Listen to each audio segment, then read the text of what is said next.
Hello everyone and welcome to day number 2 of the first Cup of Dragonflight. My name is Aya, I'm here with Zico, Venriki, and Subatiz. Yesterday we got to see Europe compete, now we're moving on over into North America, Ven. Yeah, we certainly are, and we have to actually see if there's going to be any kind of different meta. Yesterday in Europe, there was a lot of Demon Hunters, Elemental Shamans, Restoration Druids, Preservation Evokers, and I think NA is going to be a little bit more of a different story. We have lots of Paladins and Warlocks, so yeah, some really, really strong teams overall, and it's a few surprises. You know, we have things like Cubsy playing Mage now for Where's Gordy, so I think their team name is a little bit of a, a jab at that. Of course, we have Luminosity with Brain, Drake, Prev, and Ceralium, an absolute powerhouse. Expecting big things from that roster once again. And yeah, I think we're shaping up to have a really nice day of games. I think so. I know that, if you guys weren't here yesterday watching Europe, the games were really fast-paced, lots of explosive damage. What can we expect to see from this region, Subatiz, in terms of the meta? I mean, I think we've got a few clips of some of the meta in our near future, but really bursty, lots of damage is going to be my expectation. We had a lot of the healers tweeting that this is the scariest meta they've ever had to play as a healer, so the stress levels are pretty much maximized for the tournament here, and even more so taking a look at the bracket for the teams that are on the lower side. Golden Guardians being one of the first teams up on the chopping block facing Ascension. And this is a really interesting matchup because in EU, we had a Subtlety Rogue team. And I was thinking there's no way the Subtlety Rogue is going to be able to have a deep run. And then they just suddenly knocked out the best team in EU for like the longest standing time ever. And Palomar on the team of Ascension can also play Subtlety Rogue. So I do wonder if he's going to utilize it at all here in their matchup against the Golden Guardians, if it's going to be a wild card or if he's just going to, sell out to the Assassination Rogue. Specialization. I use the word sellout in his case because I feel like he is one of the main Subtlety Rogue players who would rather be playing it. So I'm really curious to see what happens if there's any wild card results like we just saw in Europe. Big names getting knocked out early, newcomers to the AWC team having a chance to rise up. Either way, it was an insane open bracket stage on Wednesday to get to this point. Yeah, most definitely. And, speaking of sort of qualifying, we know we had the offline games earlier this week with North America as well as EU, but all of these teams for the first 4 cups are competing to get into the top 3 of their respective regions to make it into that grand final. So there's kind of a lot more riding on the lines in terms of just like pressure for pure qualifications. And then of course there's that AWC gauntlet if you don't quite make the top 4, So a lot on the line here. Even in cup number 1, you really have to watch your back, just even in these early stages. But Sid kind of touched on it a bit already. We do actually have a little bit of a clip of the meta just to give you guys a little preview of maybe what we're going to see today if we want to check that out. Nice Hodge, let's go get a trap. Oh, another disengage on the setup, stop the cap. Full blind bullet, get the out of here. That's a dub. That's a...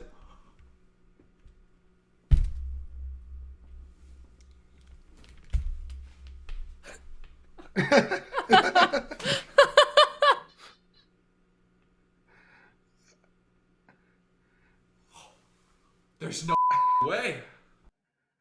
Alright, Zico, do you want to walk us through what happened there? Well, there hasn't been a lot of people playing Devastation Evoker, but Trill has been holding it down for sure.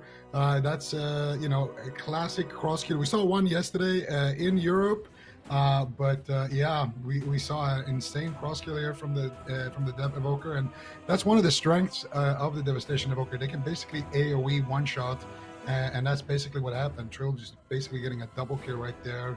And just some lovely commentary as well from Peekaboo on that clip. Definitely. So speaking of Peekaboo, that is going to be our first matchup of the day. We've got Golden Guardians facing off against Ascension. Just as a reminder, we know Golden Guardians are new returning roster. They've been around quite a while for AWC, and then of course Ascension is kind of a newly formed roster. Well, new team, same roster. Dopamine, Polymorph, Wailor, and Dippy. And I feel like they had a solid season last year. Super Teas, but maybe we didn't quite see their full potential. What do you think? Yeah, they were. I mean, they were one of the best rogue mage priests in the region. Like we credited them as kind of like newcomers to the AWC scene. They were always like big characters. Palomar was always trying to find ways to insert some meminess into their play while still remaining at the professional level, which you love to see.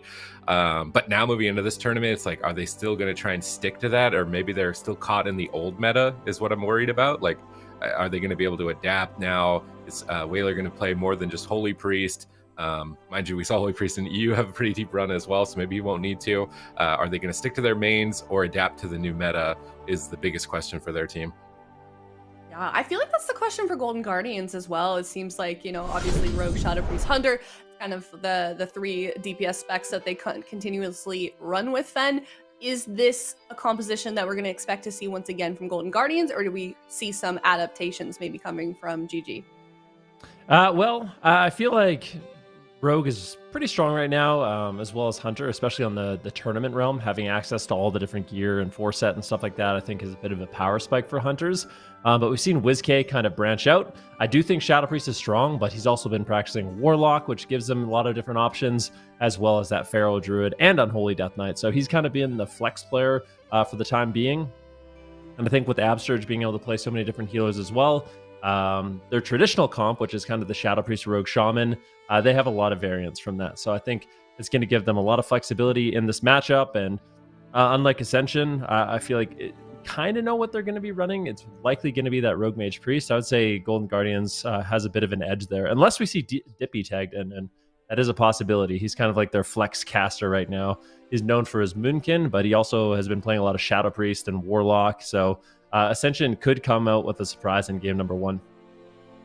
Yeah, certainly could. And we know from the games that we've seen yesterday that blind pick is super crucial, especially when it's sort of a, you know, new meta in the mix. We don't really know what we're going to see from some of these teams. We kind of touched on it a bit already. A lot of these teams, like yesterday, for example, My Way, we're used to seeing them play jungle, and they kind of almost stayed in it without their sort of bread and butter composition. So I think you're right, Ven. We're going to see a lot of that.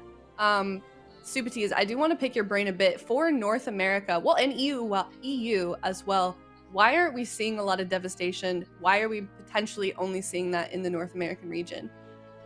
I mean, it could be said usually when there's a new specialization that, you know, one might be hesitant to play something where they've got limited time played on it, right? Like if you only got 100 hours on a spec that just came out versus Raikou has 10,000 hours on Mage, and you're going to play your 100 hours into his 10,000 hours. It's kind of like, that's where the frame would come in, I think, for teams to pick it. You got to be really confident to do it. Now, Trill, of course, he plays a lot of World of Warcraft. Like he's doing Race to World First. He's doing MDI stuff. He's doing AWC. So he probably already has the 10,000 hours on Dragon at this point. So I'm not really surprised to see him pick it up. And he's just super passionate about WoW. So he's probably already put in the time to make it work here. But usually a spec has to be like identifiably strong in a scenario for somebody to pick it up just on the fly, I think, this early on since its release. Yeah, we know that healing spec for Evoker, obviously, preservation, we did see quite a bit of yesterday. So curious to see what we bring to the table today, but it looks like the game is ready to go. First one of the day here for the North American region, Golden Guardians facing off against Ascension, 2 returning faces of the North American region. We're starting off in the lower bracket too, so the loser of this match, unfortunately, going to be knocked out of the tournament, Zico.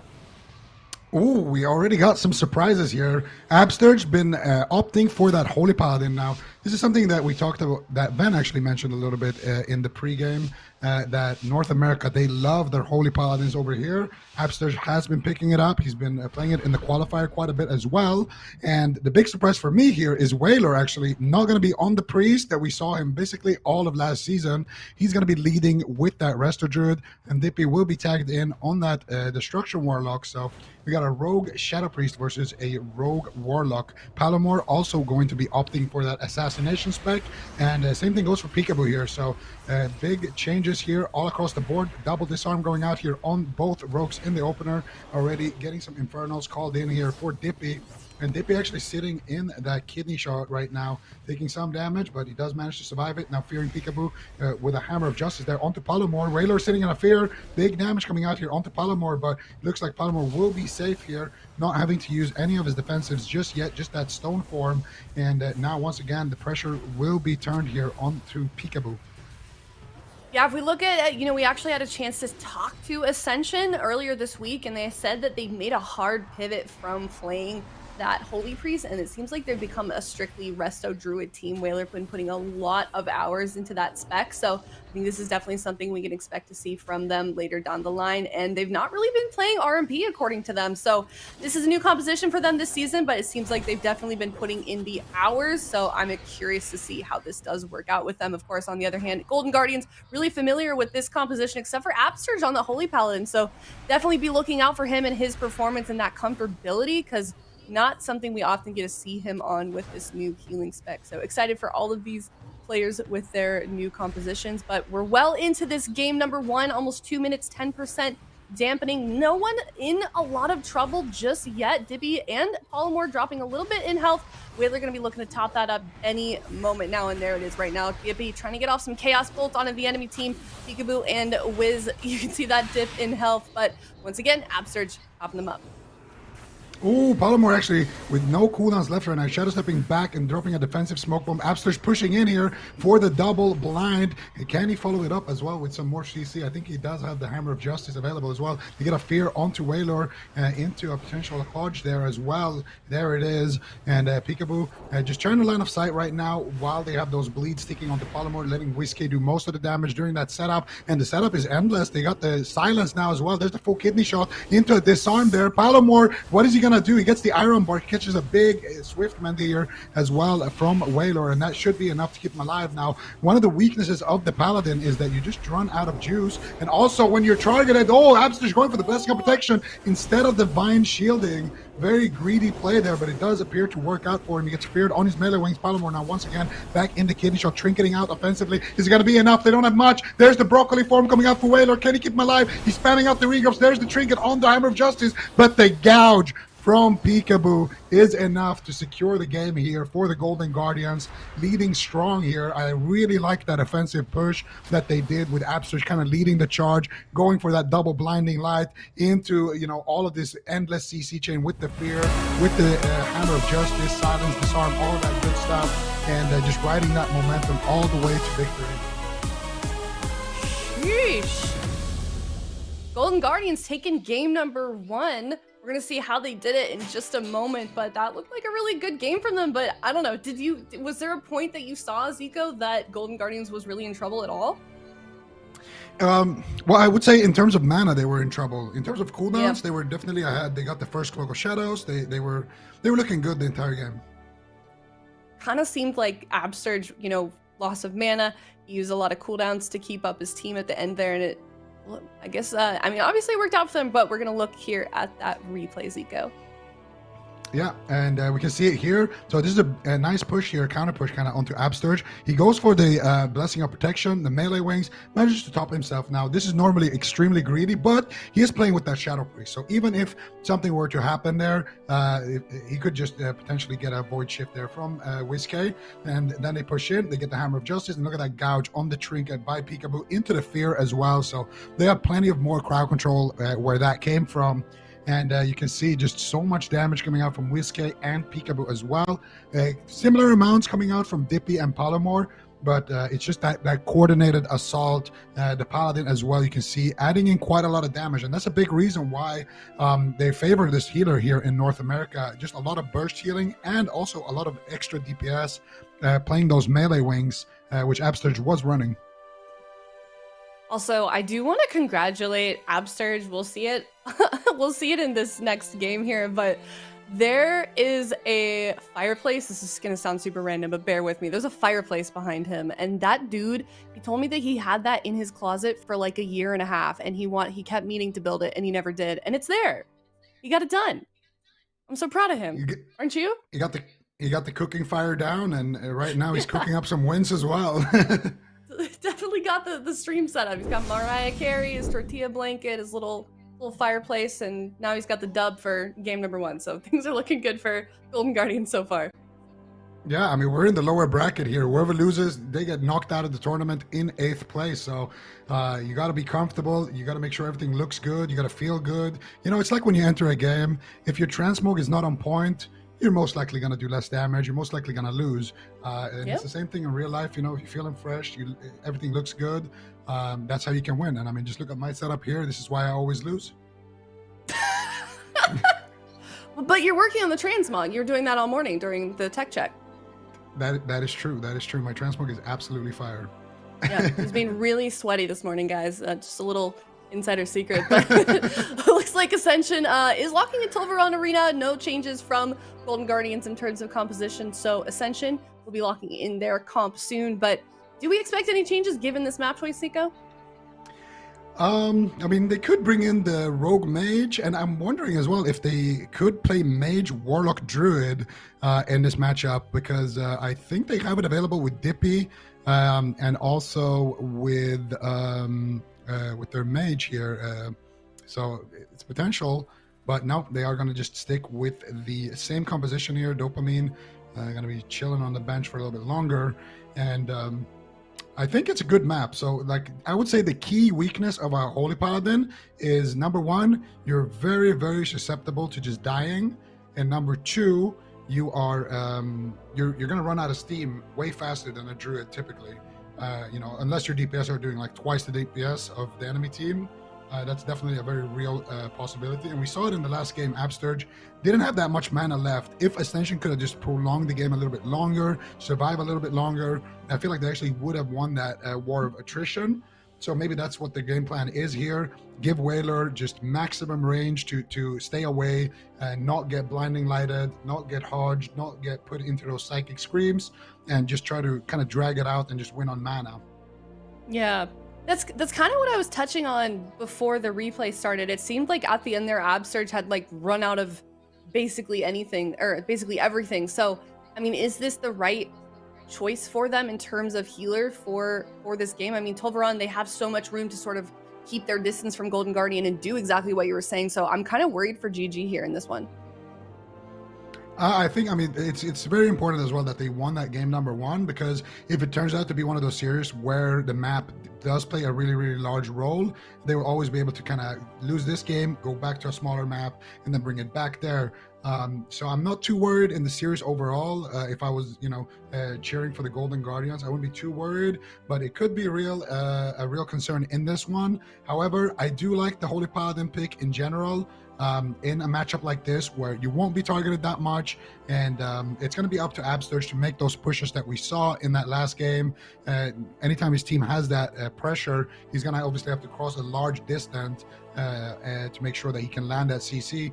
But at the same time, it's also up to his team when he does make that cross to make sure that the Warlock doesn't actually get any fears out onto Absturge, because that's where things can get really dicey. Absturge crossing the map, Dippy getting a fear onto Absturge, and then he's just feared in the middle of the map into a really bad spot where they can swap to him, where they can continue to chain. But we do have game number 2 live here for the Golden Guardians. Let's see what happens. They got a sap here onto Absturge, opening up onto WizK here. WizK actually trinketing immediately, getting a double fear here, trying to build up that counter pressure, gets a psychic horror into a silence there onto Whaler, and Absturge already trying to make that push here, looking for that hammer of justice, looking for that blinding light. Can he find it? Whaler tries to shadow meld, he tries to pre-iron bark, does get the shadow meld off, does manage to rake stun there as well, and get some distance here, using the map beautifully so far. Reading some of the information once again from Ascension, and he said that they actually teamed with Whaler, decided to team together because I was the only healer that put up with Polymorph wasting all his defensive cooldowns, says Whaler. So we'll see if that does happen in this matchup. But I mean, that opener did look pretty good, immediately being able to get that trinket from WizK. Definitely a good sign. We'll see if this map works out for them, but Polymorph looking like he is a little bit in trouble in the middle of the map there, but he might be okay for just a moment. Peekaboo and Absturge kind of right on top of him. Whoa! Like Absturge actually chasing after Whaler a little bit. Zico. Yeah, that is a pretty insane push right there. They got everything. They got the trinket, they got the defensive smoke bomb, they got everything. Abster's now sitting through a blind here. They denied a sap as well, so Abster's actually just going to be chilling out of that one, popping the melee wings, and now he's going to be adding a lot of damage here onto Palamore. Palamore following Peekaboo with that Shadow Step. Peekaboo going for the gouge. Abster's pushing in. Doesn't have the Hammer of Justice just yet, so not able to do too much there, but he does manage to add in a little bit of damage there onto Peekaboo. This could be a blessing of protection there on the kidney shot. Beautifully done there by Abster. Peekaboo dropping dangerously low, gets void shifted there by WizK, and Palamore will go down as Whaler is sitting through another crowd control. Very, very fast-paced game here, and this is what we were talking about. This is a very stressful meta to heal in. Nice push there by the Golden Guardians. That one push that they got where they essentially forced everything, I would say was the key moment in this matchup. They got the trinket from Whaler, they got the trinket, the smoke bomb, cloak, vanish, every single cooldown that they had there. So Golden Guardians now up 2-0 here in a very, very quick series. Seriously, I mean, it happened in game number 2 again for Golden Guardians. It looked like someone on their team was going down and running out of steam, and they were just completely flipped the script. And we can see them do that right here onto Palamore, getting them that match point, Zico. Yeah, and this is the moment here. Peekaboo drops low in that kidney, gets Blessing of Protection, and almost dying through it. WizK very quick with the Void Shift, going for that fear as well. WizK definitely bringing out some MVP performances there at the end, just making sure. That's the thing, when you have really good players on your team like WizK, you just know this is the win condition. Like, we're winning the game right now. The only way we lose is if we're too greedy with our cooldowns. We don't want to overlap the Blessing of Protection, and maybe with the Void Shift. The damage is so high. The damage can be even a little bit unpredictable sometimes. Just send the Void Shift. Just send the Divine Shield. Just send whatever you have. Make sure that you get to stay aggressive, and make sure that you get that fear. Make sure that you get that kill. And that's exactly what the Golden Guardians are able to do here. And now as a result, they're up 2-0 in this matchup, and this is not looking too good right now for Ascension. What are they gonna do? Are they gonna bring in Dopamine on the mage? Are they gonna? I don't actually know if they've practiced any mage warlock, but that could be an option as well. Maybe going to a large map again, Asha Mains, or one of the larger maps, and maybe sending that mage lock. If they have practiced it, I think it could be a decent option as well.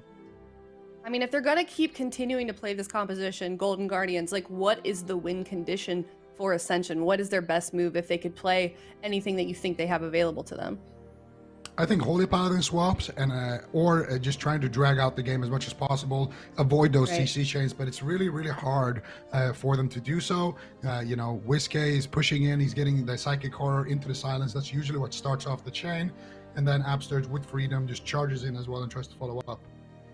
Yeah, a lot of options, but I mean, either way, this is really good for Golden Guardians so far. Like we've already mentioned, they're in the lower bracket, so Ascension could very well get knocked out of the tournament here, which is not good if they want to make it to that top 4. Looks like they have locked in Empyrean Domain. Golden Guardians kind of taking their time just a little bit with this draft. They do have a full 2 minutes, but obviously they could be discussing maybe, I don't know why they would pick a comp swap, but we'll see, of course. But definitely working for them so far, and if you're winning on maps that your enemy team is picking, I feel like that's a really good sign for them. And it seems like it's been a while, Zico, that Golden Guardians has had a consistent composition that works for them in a lot of cases. Obviously, it might be too early to tell, but I feel like I like what I'm seeing so far. Yeah, absolutely. And there is one more team in the form of Luminosity in that upper bracket, which also plays this composition and has tremendous success with it. So this is definitely a strong comp in the meta that the Golden Guardians have, and they're obviously extremely good at it as well, some of the best to do it. So for the Golden Guardians, things are definitely looking good. They've also been multiclassing quite a bit.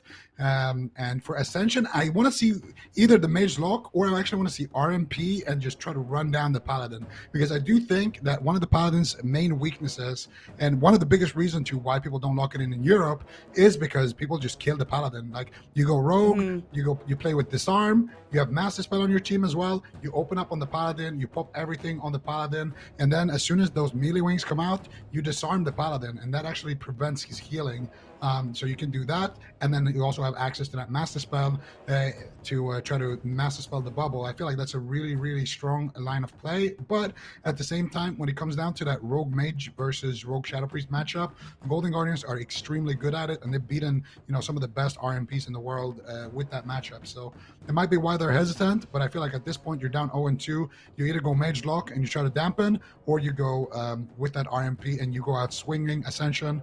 They had a really strong season as their rookie season last year. I believe they finished 5th place in NA in their first season ever. So it was a strong performance, and they were playing pretty much only that RMP. I want to see Palomore get off that Asa Rogue, get back on the Sub Rogue, and do what you guys do best. So that could definitely be good for them. And for Golden Guardians, they just need one more here to advance in that lower bracket. Yeah, certainly do. It'd be a really good run for them, but Ascension has one more chance to potentially turn this around, but they can't lose anymore. It's got to be a reverse sweep for them if they want to win this series. But they've been super close for game 1 and game 2. They had the enemy teams to like basically no health. We saw Absurge almost go down in game number 1, so maybe that's just something they can try and repeat. But there's that composition. They are all locked in on Empyrean domain, so what can they hope to do, Zico, going in? I mean, not really much changes. They're just going to try to utilize the map, try to drag out the game, I think, and see if they can win with that mana win condition. Otherwise, for Ascension, it really is just trying to punish the Paladin more. Whenever the Paladin pushes in, try to get swaps to him. But it is hard to do as well, because Peekaboo is also a squishy target. So Peekaboo on that Rogue is kind of their main target. So it's hard to find, the stun onto Absterge and as well find it onto Peekaboo. They just really need to pick their moments when they want to go with that. And we'll see if they can do it. I feel like Dippy he has to be the playmaker here. He has to be the difference maker in this matchup because right now he's the only one who's like kind of free in this matchup. It's tough for him because they're still throwing Shadow Step kicks on him. They're still, trying to shut him down with interrupts. But I feel like Dippy he has to be the one who kind of carries the team at this point if they're going to be able to squeeze out a win on the side of Ascension. All right. Well, we'll see how it goes for them. Definitely be keeping an eye on Absurge and seeing if his resources remain, intact throughout this entire game. That's kind of the goal for Ascension, just staying alive as long as possible until Golden Guardians runs out. So game number 3 here, Golden Guardians on match point. They haven't dropped a single game yet in this series, but Ascension looking to turn it around. They're sticking with Dippy on that Warlock, Palomar on that Rogue. This team is about a year of playing together in the AWC. They were the newcomers last season, made a pretty big splash for their first season, and they're looking to make a comeback here in this Dragonflight season. So gates are open. Golden Guardians looking to make this a 3-0, Zico. Yeah, Abster's got the fire cooking in the background, and he is looking to cook up a win here in this potentially final game here as they are on match point. Golden Guardians looking for the opener here. What are they going to do? They're going after Abster. I like this a lot. Here we go, Abster. How is he going to respond to this? They're shutting down Dippy, though, with that CC chain. They do get a follow-up Cyclone there onto Whiskey, but they don't. Yeah, they do find the Mortar Coil there onto Abster as well, but are they playing Disarm? Because this is where the Disarm can come in clutch onto Abster. Looks like Abster is just going to be able to walk off this opener without actually using anything. He doesn't even use his stone form, just a battle master there, which will be falling right now. And he does manage to pick himself back up. Now, Peekaboo, though, in a smoke bomb. They could blind Absterge here as well. No, they cyclone him, actually. And Peekaboo here in the smoke bomb will be forced to trade a little bit there, as he did have the Trinket and Cloak of Shadows. Also got the Blessing of Protection. Now, back to Absterge here. In my opinion, this is exactly what they need to be doing. Here we go. There's the melee wings. And Palomar doesn't have the evasion for those melee wings, but he does get the kidney shot, forcing out the Trinket there onto Absterge. Now, they have a win condition here. If they blind Absterge, go after Peekaboo, they could force out the Divine Shield by doing that, but Absterge also with that Divine Sacrifice could go with that Hand of Sacrifice onto his Rogue. They blind Peekaboo defensively. It's a DR blind. Palomar choking a little bit there under the pressure. Needed to save that for Absterge. They needed that for the kill window, but now Palomar dropping insanely low weight or just hard casting regrowths, trying to keep him alive. Peekaboo is there with the kick as well. Tranquility coming out here, and the Siphon is not going down, and the only one who will be going down is going to be Palomar, as the Golden Guardians take this one 3-0, making it look extremely easy here in the lower bracket. Wow, I mean, you saw Ascension in that opener, try and go after Absurd, almost getting him down, almost getting WizK down, but Golden Guardians turning it around, and they have a 3-0 victory. They're going to be staying and moving forward into that lower bracket. Really, really clean, solid series for them. And you're right, Zico, they really did make that one look easy, especially game number 3. Yeah, but they had some good moments here. I don't know if Palomar actually was playing that disarm, but here, I feel like they had a pretty solid win condition here, but they were just falling too far behind here. Whaler, I think, actually sat through a blind sap there on his incarnation, which is a big mistake, and then he has to trinket anyway, so I feel like if Whaler just instantly trinkets here, they blind Absturge, and then they go after Peekaboo here. Peekaboo has no Cloak of Shadows, and Absturge has no trinket. They could get the Divine Shield that way, and that could be a really nice way for them to actually get back into the game, because sometimes the damage is just overwhelming, and you need counter pressure. You know, the best offense is a good the best defense is a good offense, excuse me. Either way though, I like that they swapped the strategies up here on Ascension and still making the top 8. It's not too bad here, as they are kind of changing their gears. You know, you got Whaler now on the Resto Druid, and they're trying to incorporate Dippy a little bit more. Dippy, I think, usually plays a Moonkin on a very high level, but it's not having the greatest success right now with the Moonkins in general. Moonkins are just struggling a little bit. So Dippy picking up that Warlock, and they do get a top 8 finish, but definitely is some room for improvement for this team. It's going to be exciting to see if they potentially come back next week and to see what kind of adaptations that they make. Yeah, I hope so too. I mean, we can see the adaptations that they've already made. Speaking of Dippy, he also has a Shadow Priest and a DK that sounds like he's been practicing on a lot, so we didn't really get to see all of the compositions from this team, so I certainly hope that we do get to see them in Cup number 2 as well. And I believe the Cup number 2 through 4 signups are also open still. If you would like to compete, if you're watching from home, you got some friends and an eligible account, and you'd like that thundering, I always call it thundering totem, thundering banner. If you want that thundering banner of the aspects, signups for Cup 2 through 4 are open. That means you, Ascension. We want to see you back. So well done to Golden Guardians. We're going to see them moving forward. Like I said, in that lower bracket, they are going to play loser of the match number 4 today, and that's going to be later on today if you want to tune in for Golden Guardians and follow them along. But overall, really good game. I mean, that's a comp that I feel like they're going to be running a lot this year, Zico. Oh yeah, I mean, it's a comp that they run most of the time, but for the Golden Guardians, they have been running some jungle as well, actually, with WizK Feral. So I really like that they've been kind of diversifying a little bit. Absturge's been playing more Holy Paladin in addition to the Shaman. WizK been picking up more classes as well. We've seen him in the past on Death Knight. We've seen him on Shadow Priest. We've seen him on plenty of things. And having that Feral really unlocks Jelly Beans, because that's what we've been talking about with this team. You know, how can they get Jelly Beans more into the mix? And also with the success of the European Thug Cleave that we saw yesterday, the Fiends, maybe we'll see some Peekaboo sub with Jelly Beans as well for, you know, some surprise factor games there. So there is a lot of, I feel, good for them. And we do have GEENTZ Wild Ride versus RNG. We got Liquid versus Where is Gordy. We got Luminosity versus Power Man as well. So we got plenty of games here in general. And it's going to be exciting to see how the North American region performs. We saw so many upsets yesterday in Europe. So many of the top dogs were knocked down to the lower bracket. We saw so many of the top dogs in Europe actually get eliminated. You know, Waz's team, for example, comes to mind. So it's going to be interesting to see if that trend continues here in North America, or you know, what actually ends up happening here. Yep, I am curious as well. So if you'd like to see how the next matchup goes, it's another lower bracket elimination match. It's GEENTZ Wild Ride versus RNG coming up after this break.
Hey everyone, and welcome back. If you're just now tuning in, Golden Guardians won 3-0 versus Ascension, and now we're on to GEENTZ Wild Ride versus RNG. Supatees, welcome back. What did you think of the last series? Peekaboo's popping off. This is the Golden Guardians patch here. They're in the lower bracket, but I mean, it was a tight series against Team Liquid in the open side. It was 3-2, I believe. So really anticipating a rematch there, honestly, because their games were so entertaining to watch. But moving to this next series, we've still got some up-and-comers. We got names like Nazem, who has popped up in AWC Cups in the past, but just hasn't found a team that's allowed him to get through towards the top 4. So he's returning this time around with a 3-player roster, likely running with a Destruction Warlock Windwalker. Not sure 100% on what healer, if it's a Paladin or a Druid on their side, what they're going to be running with, but they're going to be facing another team that's kind of up and coming to the tournament scene. One of the names on that from GEENTZ Wild Ride is Zach, and particularly I remember Zach on Paladin at a North American LAN. He was really young at the time, like incredibly young.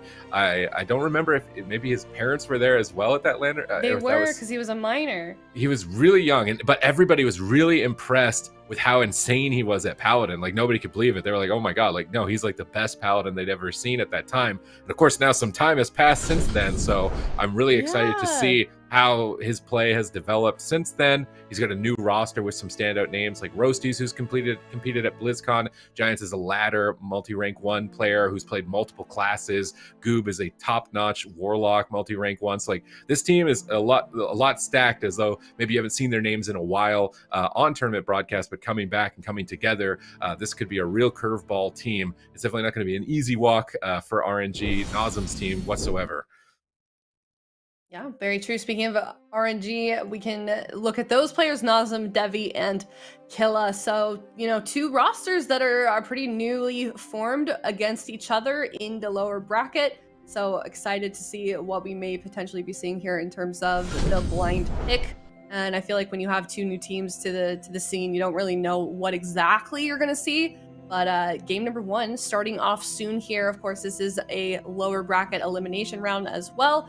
And then on the notion of Zach as well, he was with Method, right? And he was like a multi-classer because he was playing healer and some DPS specs. I think he was playing Windwalker too.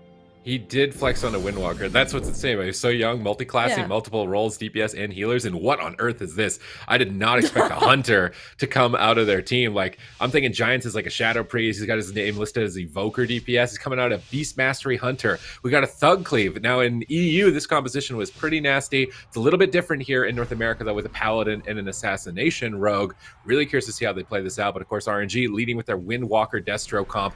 Really bursty, a lot of setup-based strategies for this composition. Devi is just immediately popping Tree of Life. He is not relaxing at all. He knows the damage is so high that he's literally popping his cooldown before even a point of damage has happened to try and stay ahead of it. And look at the pressure. Nazem already down to half, tries to portal behind the pillar in hot pursuit, just looking to close it out almost immediately. Devi trinkets out, connects an Iron Bark. He's used all of his big heal over time effects onto Nazem, every single one, and his medallion to try and stabilize him, trying to get some counter pressure. But Zach's Avenging Crusader, look at the value. His entire team just constantly getting topped off. Every judgment is healing his team back to full. They're not penetrating through Zach's heals whatsoever, and Nazem is just continually falling behind on any resolve, has to trade, and basically there is nothing left for him to survive. The next kidney shot could be the end of his life.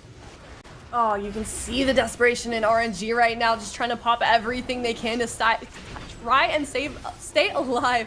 There is so much pressure coming from GEENTZ this entire game, just a solid 60 seconds of being chonked down. I mean, you can see they're just on top of each other, but I mean, it looks like they've stabilized for just a little bit, but Rosie's really putting on that pressure. You see Nazem just continuing to dip in health. He has absolutely no cooldowns left, but the pressure is on to Rosie's right now. He's running away. Killa just making that connection. Windwalker's so mobile, you really can't run away from them, especially on a map like the Grand. But Zach trying to keep him topped up a little bit. He's blinding him just a little bit, trying to get those fear out to get everybody away from him, but he is continually dropping low in health. Supatees. Nazem made a really key change here. He's got his Imp pet out. He switched to that to dispel Freezing Trap. It's the only reason he's still alive right now. So let's see. Oh, Killa eats the Freezing Trap for Devi. They're playing perfectly around that crowd control. They need to avoid as many Freezing Traps as possible if they're going to buy enough time for Zach to run out of mana, and they've been doing a phenomenal job. I thought they were going to be out at this point. Very impressive play. Look at the pressure onto Roasty. Zach is struggling. Blessing protection, but as Star Surge comes in from downtown, Devi takes the time to deal the killing blow in that final second, despite all the pressure on his team. And that is the key to a top-notch healer, knowing exactly when you need to go offensive and finding that moment, just enough damage, denying that blessing of protection's safety towards the rogue and finishing them. And I can't believe they won this. This was just non-stop pressure from Zach's team, and they stayed alive long enough to finish the match. Just look at the pressure. Yeah, absolutely incredible. I mean, they're kind of relentless the entire game, but you can see Nazem dropping low throughout this match several times, but in the end, it is Roasties that did fall. We'll see that in a couple seconds here, Sid.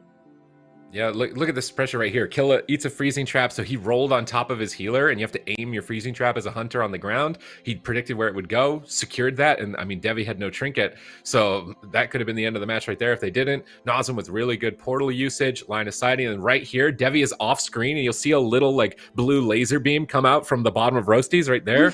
That was Devi off screen, just sniping him as the healer. Like, yeah, I'm done with this. I'm taking you out. Look at it, killing blow for Devi, 400k damage. That. Really important as a healer to be adding damage right now, because damage is just so crazy. Games are ending so fast. So if you can add an extra 400k, extra 600k from Zach, like it is instrumental in taking somebody out. So knowing those key moments and executing on it. Regardless, this was surprising from GEENTZ Wild Ride. I'm curious to see what their next composition is going to be, if they're going to play the same thing, what they're going to do about the imp. If they're going to maybe just use scatter shot instead of freezing trap and not rely on that, or maybe GEENTZ plays the undispellable freezing trap, because you can now have that as any hunter spec. That was previously survival only, but if they had undispellable freezing trap, they could probably win the game just in that small of a time without needing the elongated crowd control. So there are some minor adjustments in their comp. They could just change everything, like the 4-player roster, if they'd like to, but I really like the pressure they had. So I think maybe a little bit of a talent change, strategy change, and try and prevent the Windwalker from eating the crowd control at those key moments, and smaller maps that aren't going to be really Warlock friendly are going to be key for them. Yeah, very true. If you guys are watching from home, you want to see the talents that these players are running, you can go to awc.gcd.tv and check out the build that they do have on that tournament realm. But I mean, we're kind of talking about it a bit for that last match, Super Tease, just like the downfalls of a Holy Paladin. I mean, you saw Zach run through quite a bit of mana and resources. Do you think that that was a determining factor, or was it just like a few adjustments that you think they need to make for that dub for next game? I mean, it's so hard. I don't want to blame the healers right now, because like damage is just so high. That's like, what I'm trying to do. I promise. Like I mean, usually the game ends like, oh, it's a healer's fault. It's like, I don't know. Like, this is crazy damage. Like, maybe the bop could have been a little bit higher, but the thing is you want to use Blessing and Protection like on a stun. Usually you want to combo it against a cooldown and a stun, remove a leg sweep. So it was just like, he's just kind of getting overwhelmed, like, oh, and then he's got a bop. And sometimes you get unlucky on Paladin. You don't get procs for your Avenging Crusader. So at that moment, maybe he was thinking like, maybe my Avenging Crusader is going to come up and I can get a big heal, and it just didn't arrive at that time. So it's like a bunch of things didn't go their way at that specific moment. And damage is just really high at the moment that I can't really blame any of the healers. I think we're going to go easy, a little bit easy on the healers right now with how high the damage is. But I really like this. Hook point is perfect for anti-Warlock. You're just immediately going to be on top of them. It's going to be easier to get a sap too on this map. Probably going to get sap on Windwalker, open up right away on the Warlock, immediate intim stun on the Druid. But I do think GEENTZ should play the undispellable freezing trap. I'm just going to check his talents to see if there's something that he could opt to drop for that. So he's actually running the tranquilizing darts. So interesting. So he's running like a really purge-based build. This is an honor talent where your tranquilizing shot is going to reduce the duration of a lot of heal over time effects on the target, which is, it makes a lot of sense here because they don't have a healer that can purge. Rogue can't purge. So trying to remove the hots when you're tunneling a single target, that makes a lot of sense to me. And that would probably be a tough drop to get undispellable trap. So I'm not sure how they can deal with the imp though. They've got to have the imp covered if they're going to send any crowd control. Otherwise, the imp is just going to dispel the freezing trap. But maybe they can flare it out of stealth. Maybe they can even kill it. That might even be possible. And if they get rid of the pet, then The imp. every freezing trap's going to land. So I'm interested to see how they play this out, because that Trank Dart talent does make a lot of sense in this case for their team, given that they don't have any purges. But regardless, Nazem is not going to get any breathing room on this map either. So maybe they just kill him. Like they might not even need CC. Like Druid might just be like, "Oh, you're dead, dude. Like I can't keep up with the pressure. You can't kite on this map." So I'll have to wait and see how it plays out. But that first game win is important for RNG, because this means if they do lose on these small maps, they can go to really large maps and go to really Warlock friendly maps where a Rogue and a Hunter might have a lot of a tougher time connecting to their target. One thing I'm really going to be paying attention to is Devi's usage of Mass Entanglement. So this is an instant cast AoE root, and against a Beast Mastery Hunter, you want to be using this on their pets after they've used Bestial Wrath. And the main reason it's after Bestial Wrath is because Bestial Wrath will remove roots. So if you use it before it, the Hunter's going to get his pets out of his roots, and he's going to run your Warlock over. But getting it immediately on the Bestial Wrath before CC hits you removes a ton of damage from the Beast Mastery Hunter, and that's kind of like a standard mechanic that you've got to be hitting as a Druid versus a Beast Mastery Hunter. And that's just one thing I'm really paying close attention to, because basically the only thing that could slow down some of this damage.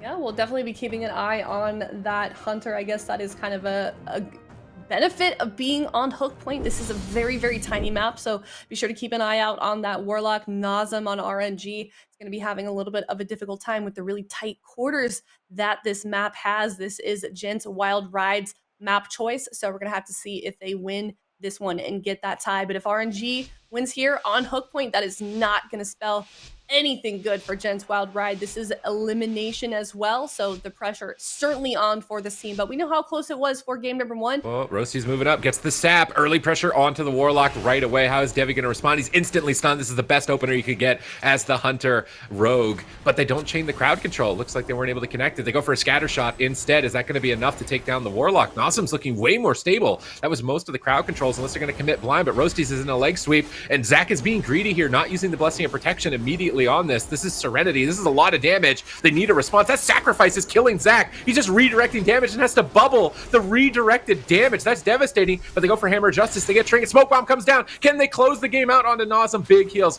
come in from Devi. That Ring of Peace bouncing the attackers away for a moment. Buying a couple seconds for Devi to get in that Smoke Bomb. They survive the blind. That is a really key moment in the game for the Warlock. I like that Nazem has his portal behind this fence. Usually Warlocks put their port on the pillar here, but this is going to be clear line of sight. He can gate to the midfield. Roasties is falling behind. Avenging Crusader is up for Zach, throws out a Judgment, but now he gets caught in a full fear, has to Trinket out of the fear. Roasties is going down again to Devi, another Star Surge, gets kicked on his Cyclone, might regret casting that, has to go for a Tranquility. He's trying to immune incoming crowd control, get more heal over time effects up onto Nazem, and hold on to those precious defensive cooldowns that he still has remaining. He needs to keep that under resolve as long as possible. It's his last line of defense. Oh, I mean, the pressure's certainly on for Roasties. It looks like he almost went down there. Zach able to top him up at the very last minute, but they really have been on the defensive this entire game. Oh my. Which is extremely surprising considering the size of this map. And we do have Giants go down, and we're seeing Zach immediately exit the game. That had to be certainly very frustrating. RNG now up 2-0 in this best of 5 elimination series. Oh man, like if you can't win on Hook Point as this, maybe it is time for a comp swap. That was crazy. They even look more stable than the first game. Like what? It's a less favorable map, but it actually looked better for them overall. They just got monstrous pressure. The only thing I'm wondering is, maybe could Zach have avoided this fear at all? Like Rosie's at 10%. Like he's got a heal in this position, but maybe they should have retreated so Zach didn't have to run in the open, and maybe wait till they have their interrupts, wait till they could stop that fear, because that fear really put Zach behind. And then here comes a disarm onto Roasties. He can't connect any damage thanks to that grapple weapon.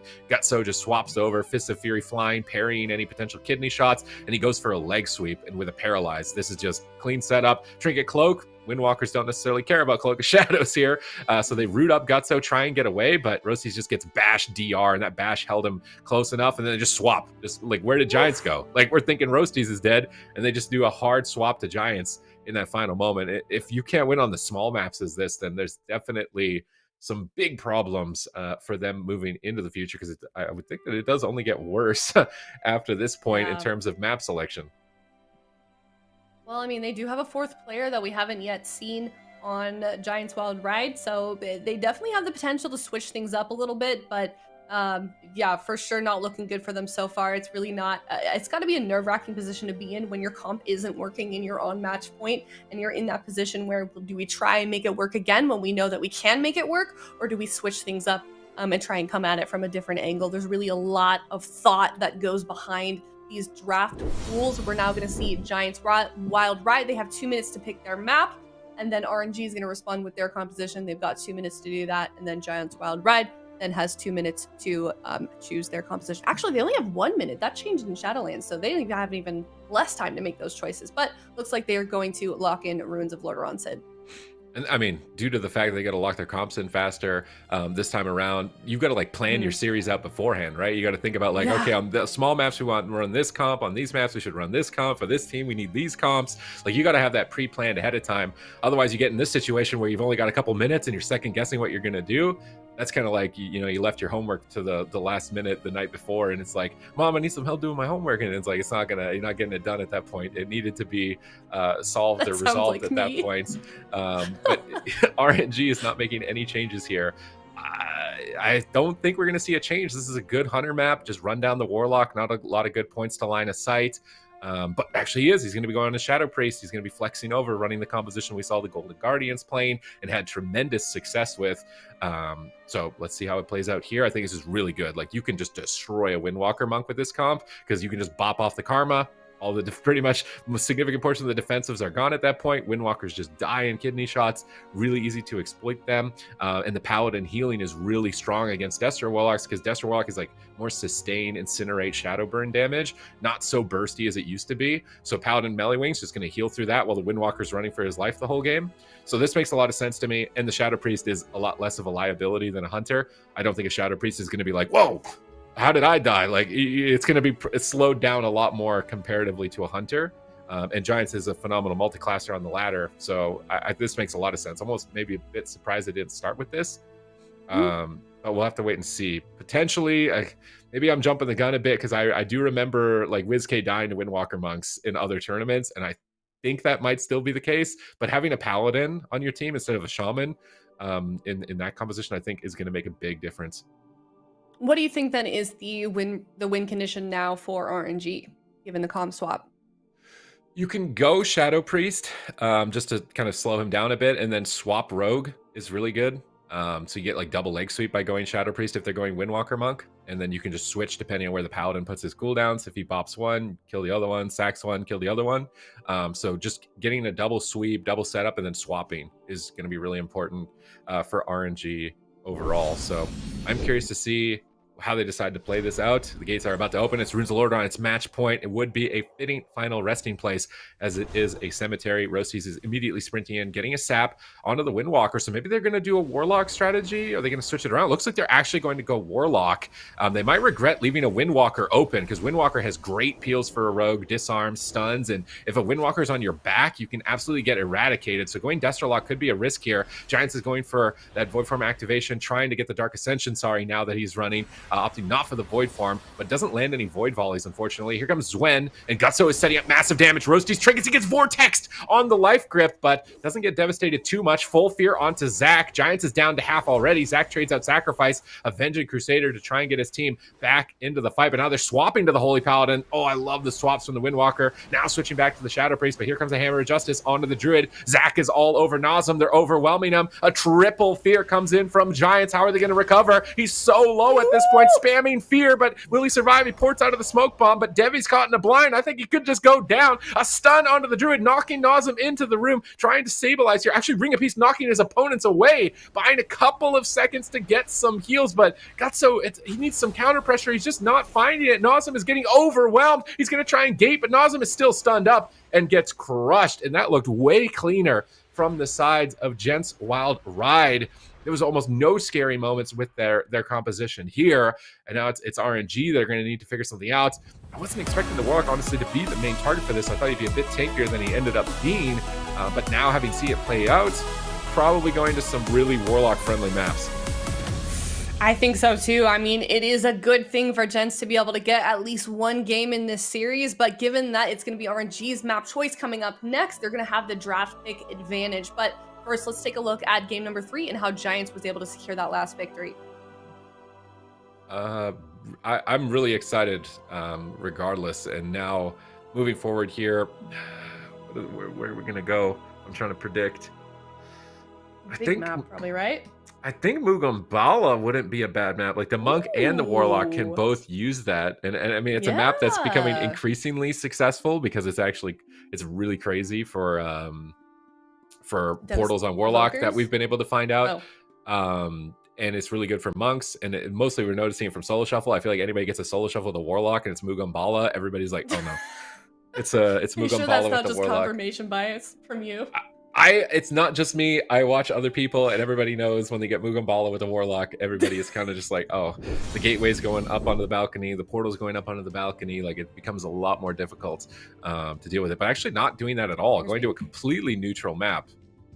This is like no advantage to either side in my mind. So really not trying to help Nazem too much with this pick. I mean, he could put his port on these balconies, but they're not nearly as potent as some other maps, particularly for warlock, and given the fact that he was just attacked the whole game, so maybe they're worried about it backfiring on them. Maybe Zach can find some points of line of sight they don't want him to abuse.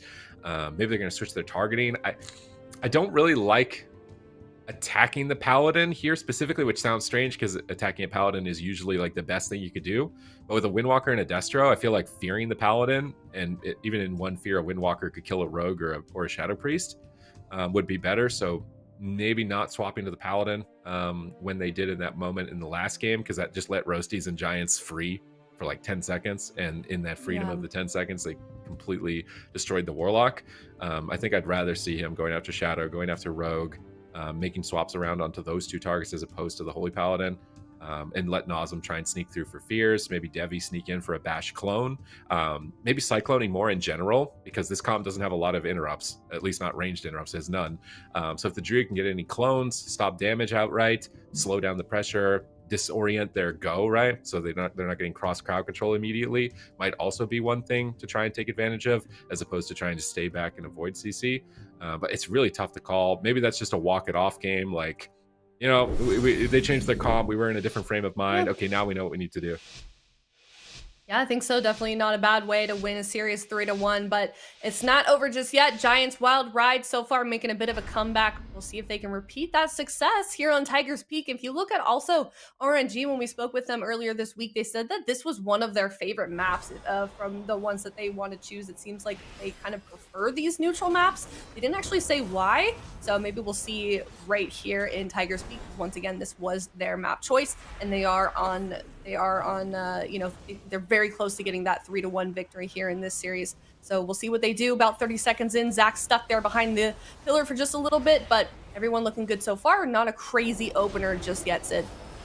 We see Zwen is out here. Gutso is ramping up his damage. Where is he going to go with it? He's currently on Giants, but a smoke bomb onto Nazem. Roasties gets Blessing and Protection out of the leg sweep. I like that early Blessing and Protection, just guaranteeing safety from the monk cooldowns. But here comes Serenity. Here comes that Strike of the Windlord. How much damage is he going to connect? Roasties just evasions, immediately negating the pressure, forcing Gutso to swap to Zach. But Zach has Avenging Crusader up. He's easily dealing with the pressure. They're going to paralyze him. Swap back to Roasties. Massive damage. It's match point. Is Roasties going to be going down? He trades out Cloak of Shadows and recovers throughout that assault. In the meantime, Devi is crowd controlled by Giants. They're gunning down Nazem. Ring of Peace drops down from Gutso, but Roasties is able to continue poking at him while he's flying through the air, continuing to keep his bleeds up. Double coil comes up from Nazem, looking for a fear, gets step kicked by Roasties and shut down on that crowd control. Really important to protect Zach as much as possible. Roasties has no cooldowns, and I really like what he's doing because of that. He's just running away, avoid the Windwalker, try and reset, get Zach into a better position before they've got that next kidney shot, maybe throw out a Blessing of Protection and then go for the kill. Giants is getting pressured though here in midfield. Nazem in the kidney, but a double leg sweep. Gutso gets trinket feared by Giants to intercept on that stun. I love the response time from GEENTZ Wild Ride here. Every leg sweep, they're using a really powerful cooldown, whether it's a bop or a trinket, to try and crowd control, but they're still getting overwhelmed. Zach paralyzed into a fear. Nice setup. Roasties gets gripped into midfield, trying to run away, but you're never going to outrun a Windwalker monk here. Giants is forced to void shift, but they're killing him through 2 health bars. Roasties is bouncing down critically low, and I think that was the lay on hands coming up from Zach, and he's still just dead. That's basically 3 health bars at that point, and he's still at half health.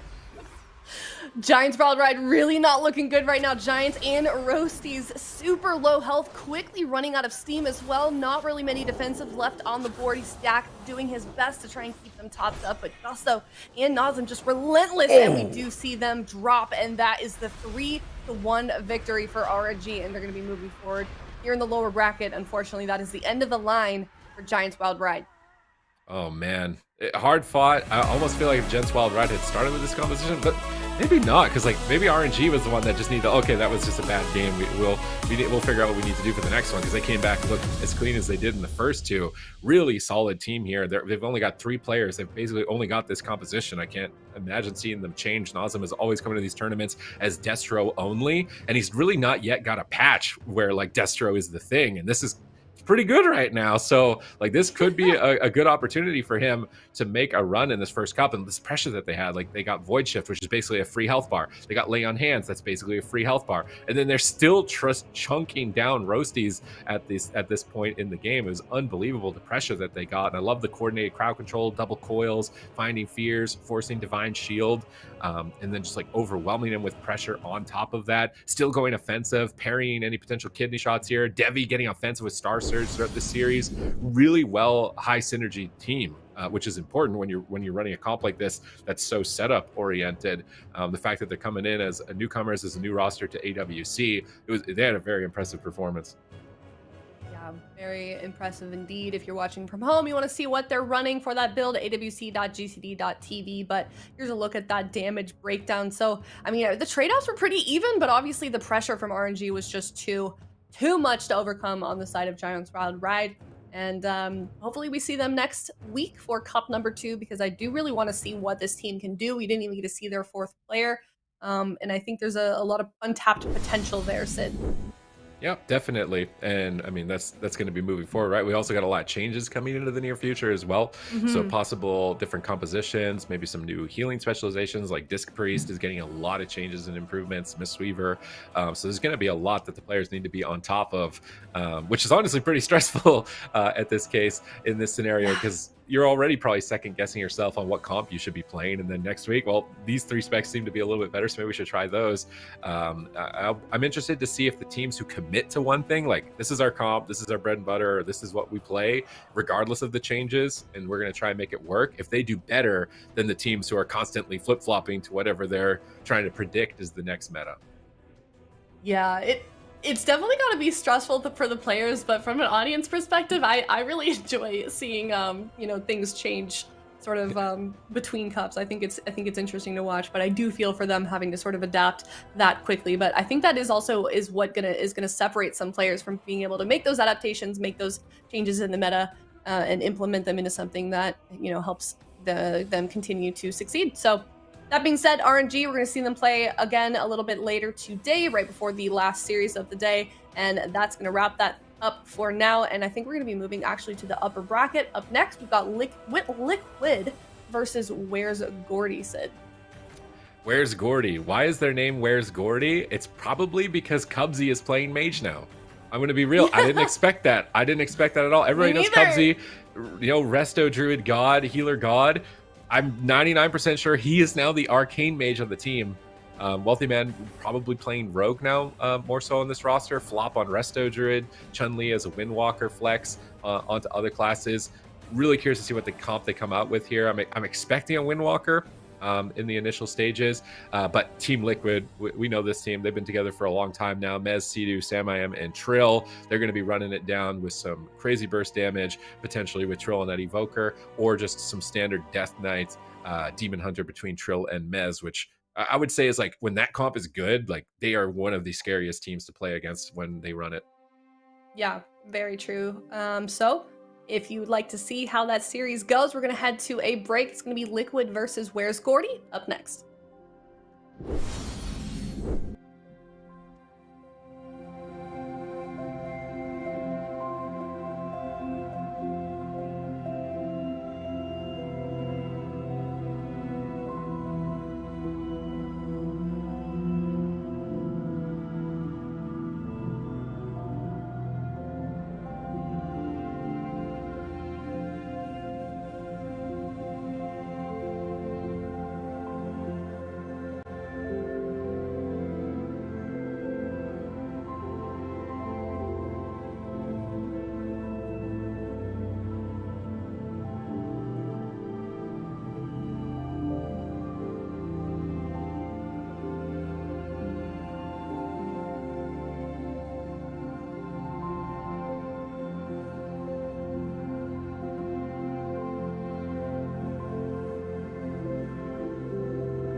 Welcome back, everyone. We are now in the upper bracket, and we have a very exciting match coming up here with Liquid, and they're going to be going up against Where's Gordy.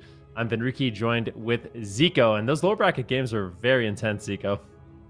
Yeah, absolutely. It's been very, very interesting to see kind of the meta shape up here, seeing the key differentials compared to EU and seeing what some of these teams can do. Now, Ben, I'm going to put you on blast here. Sure. Earlier in the day, you said that the North American meta seems to be a little bit ahead of the European one. Is that still your opinion? It was a discussion we were having on my stream about, who's ahead in the meta. I feel like today is not done, right? We still got the upper bracket to go, and yeah, I think it's hard to say. I feel like the meta could evolve in like both spaces, especially we just got some big changes coming in on Tuesday as well. So that's going to shake things up as well. But yeah, these two teams, Liquid, they are one of the only squads that have been playing the Devastation Evoker with Trill. So it might be interesting to see them actually utilize that. The Devastation Evoker comes in with massive one-shots. Like it's all about that deep breath. And the Tip the Scales Fire Breath, you can just eliminate someone really quick if you get crits. And then for Where's Gordy, their name is actually a reference to Wealthy Man, who's Gordy. Believe it or not, it's actually going to be Cubsy that likely plays the mage for their squad, which is completely unexpected. Cubsy going from playing, their main Restoration Druid for Cloud9, and then going over to playing Warlock full-time, and now he's an Arcane Mage. He's kind of just all over the place, so he's been very impressive on that mage. We have Chun-Li potentially playing the Windwalker here in game number 1, and then Flop, who is actually playing at a bit of a disadvantage, Zico, because he broke his arm, so he's going to be playing with a broken arm in this series. Yeah, I read a little bit about that on Twitter. His arm went numb during the qualifiers. So if we see any mistakes from Flop, we could blame that. And you are right, Van. We are going to see the Devastation Evoker here for the first time in the top 8 on both regions. It is going to be Mr. Warcraft, Mr. Trill here, bringing it out already with a big setup here onto Sea-Doo, actually. And look at that rescue me coming out there immediately from Trill, leaping Sea-Doo there to safety. Don't have to use any trinkets. That was the Serenity. That was the Zwen the Tiger. That was the big one-shot combo. And they get literally nothing with that one. Yeah, I mean, we are just waiting, basically. Mez is looking to group everyone up. This is what is horrifying. Here it is, the deep breath. This is the potential one-shot, and it looks like it will be Chun-Li trading out his trinket, and that's what you want to see. I think that was a great trade. Chun-Li's just going to trinket. You don't want to mess around. You don't want to all eat that AoE damage, so I think that it looks like they're experienced against this composition, but every single one of those setups with the deep breath is going to be scary. At this point, though, Where's Gordy has kind of weathered the storm. Flop's in a little bit of trouble, but Sea-Doo on that Shaman should be able to help his team out with some purges. Chun-Li getting bursted down as well. This is a very back and forth game number 1, but Team Liquid's going to be playing for some stall tactics. They really are just going to be going for those one-shots with the Frost Decay, so they kind of want to just avoid the fight in between those goes. And in between those goes, we need to see Where's Gordy actually push in and get aggressive. Yeah, now that we have that little moment here to kind of recoup, this is our first look at the Devastation Evoker. And one of the key weaknesses, at least that people notice in Europe, is that they are extremely easy to one-shot. Instance right now, and we can see it right here, potentially Trill dropping into execute range. Can they get it? What a nice Ring of Peace there on the Spirit Link Totem, on the AMZ. Almost taking down Trill there. If Cubsy had an execute available there, I'm not sure if he shot it into the AMZ right there, but that is exactly the weakness of the Devastation Evoker, and that's a big reason why a lot of people don't actually like to play it in Europe, and we'll see if they can do that. It seems like the strategy of Where's Gordy is to isolate Trill and get crowd control into Cedar, but now the Deep Breath is ready. The setup is ready to go here for Team Liquid. There's the Blinding Sleet. Can they line up the breath? Trill is looking for it. He's trying to aim the angles right now, trying to look for one, and there it is. Double breath. That is it. One shot coming in onto Chun, and that is lights out. The first time he trinkets, the second time there's not even enough time to react before he gets deleted. Yeah, I mean that's that's just the classic, right?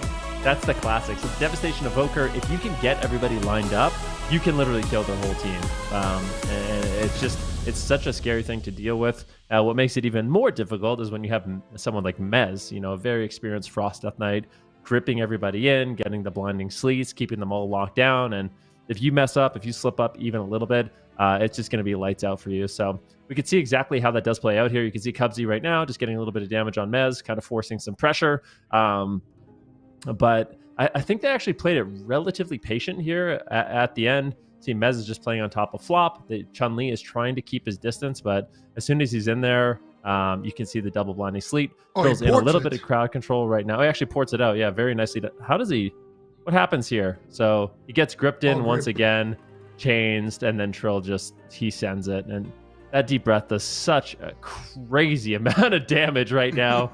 If you get lucky, Chris, like that ability by itself could take you out. So Trill topping the damage meters, coming in with the one shot. And honestly, Chun-Li, I feel like he did a pretty good job trying to escape, but you have to be careful because the Death Knight just has multiple grips to bring you in, and you have to really pay attention to that. But what do you think about this matchup overall? Do you think this is something we'll see again? I think it's possible that we see it again, honestly. I think both teams kind of expected this one a little bit. The Windwalker, he has a lot of ways to kind of slip through out of that setup, try to avoid it. But unfortunately for Chun, he got gripped in and Trill just pulled the trigger immediately. Really good coordination there from Team Liquid.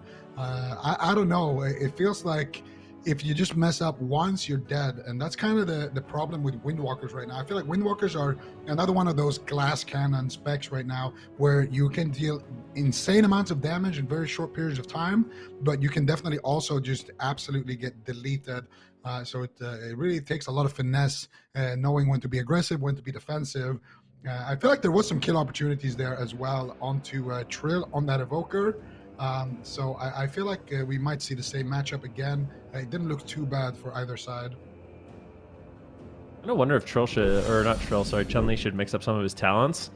In the general tree for Monk, not a lot of people actually play these, but there's a few talents you can get that like increase you and your team's avoidance, which helps against some of those AoE spells, and then also bounce back. So if you are getting hit for like a ton of your health, it reduces some incoming damage. So maybe some talent options that could potentially come in. And once again, I don't know if we've called it out today, but if you are interested, I know that, this is a brand new meta, a brand new game.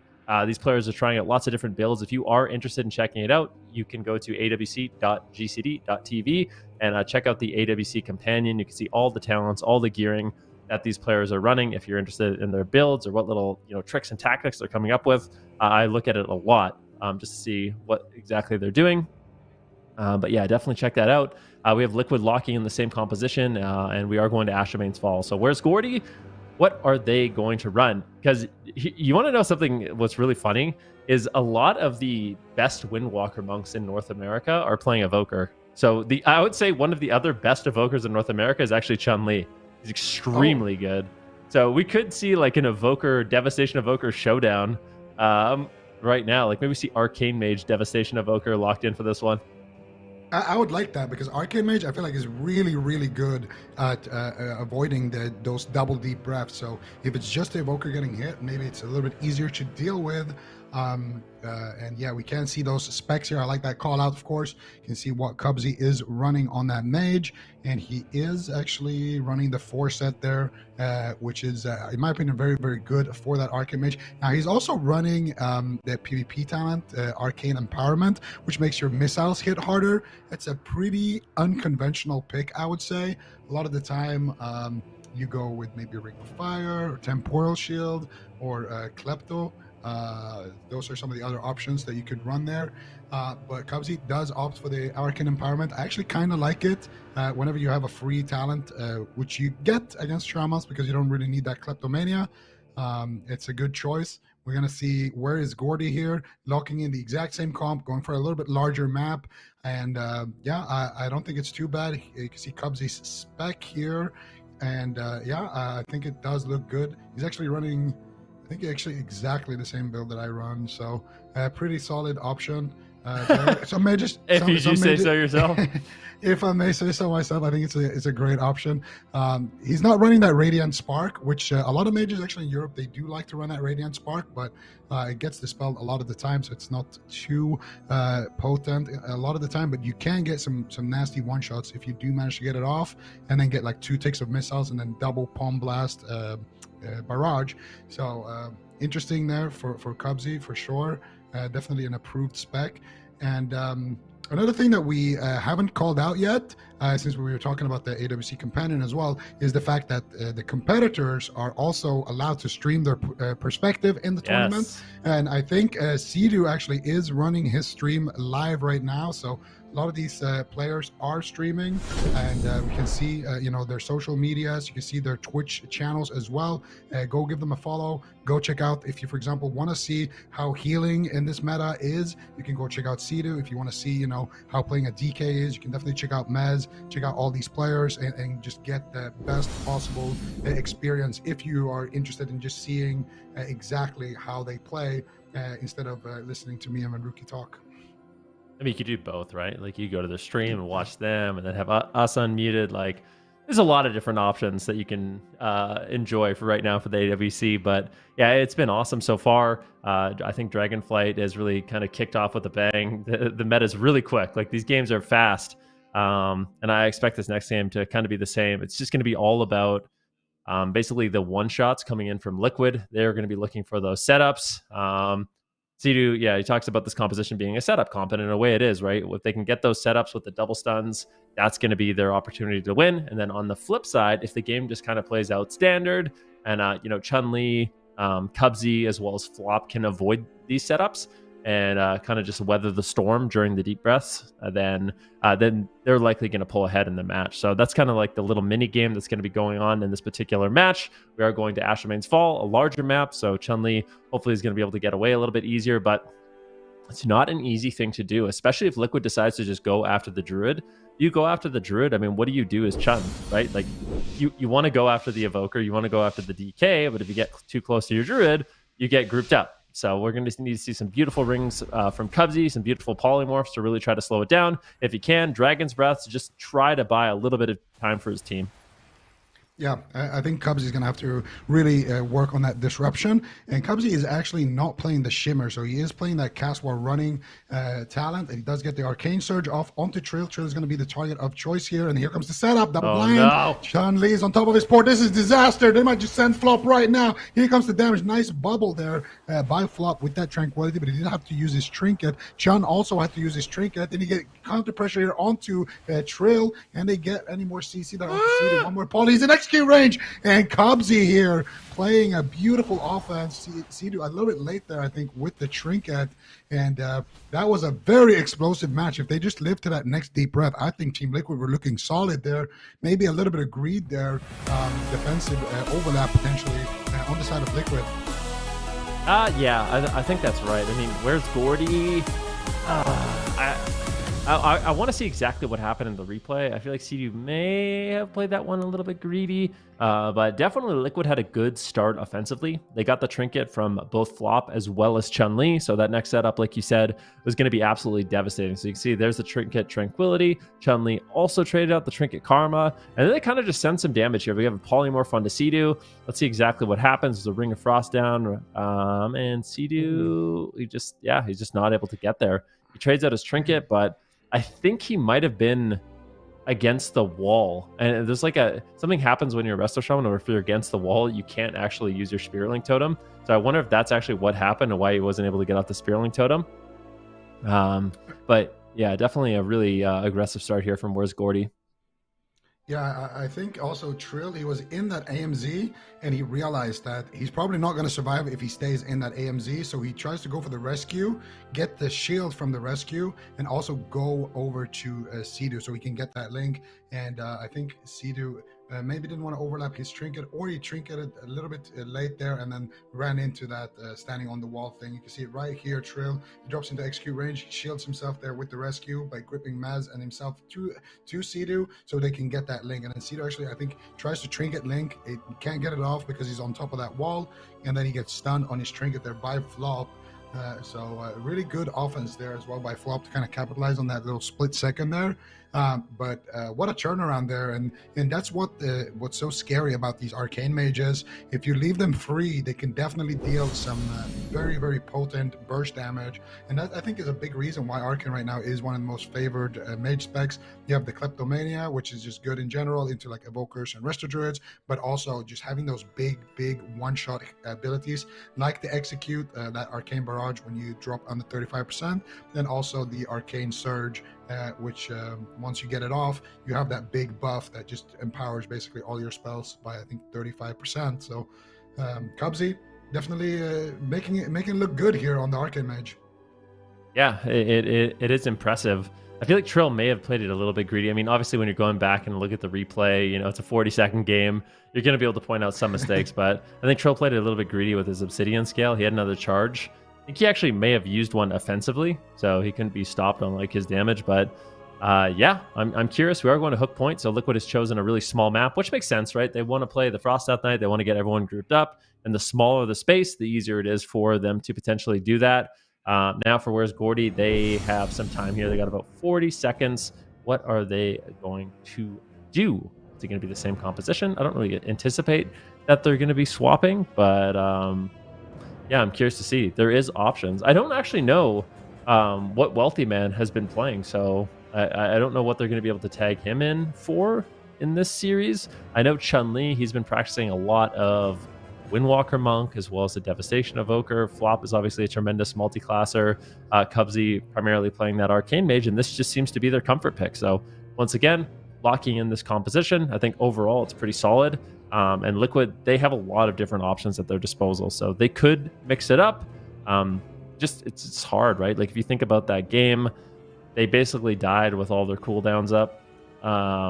So yeah, it's hard to really gather that much data. Offensively, I think game number 2 actually went really well for Liquid. So yeah, they're not going to switch it up, which makes a lot of sense, right? Like kind of an unlucky game maybe from their point of view. Just got to kind of play it back, run it down, and see if you can pick up that win. Because I think offensively, they had a really good start. Yeah, they absolutely did. And that's the thing as well, though, for Where is Gordy.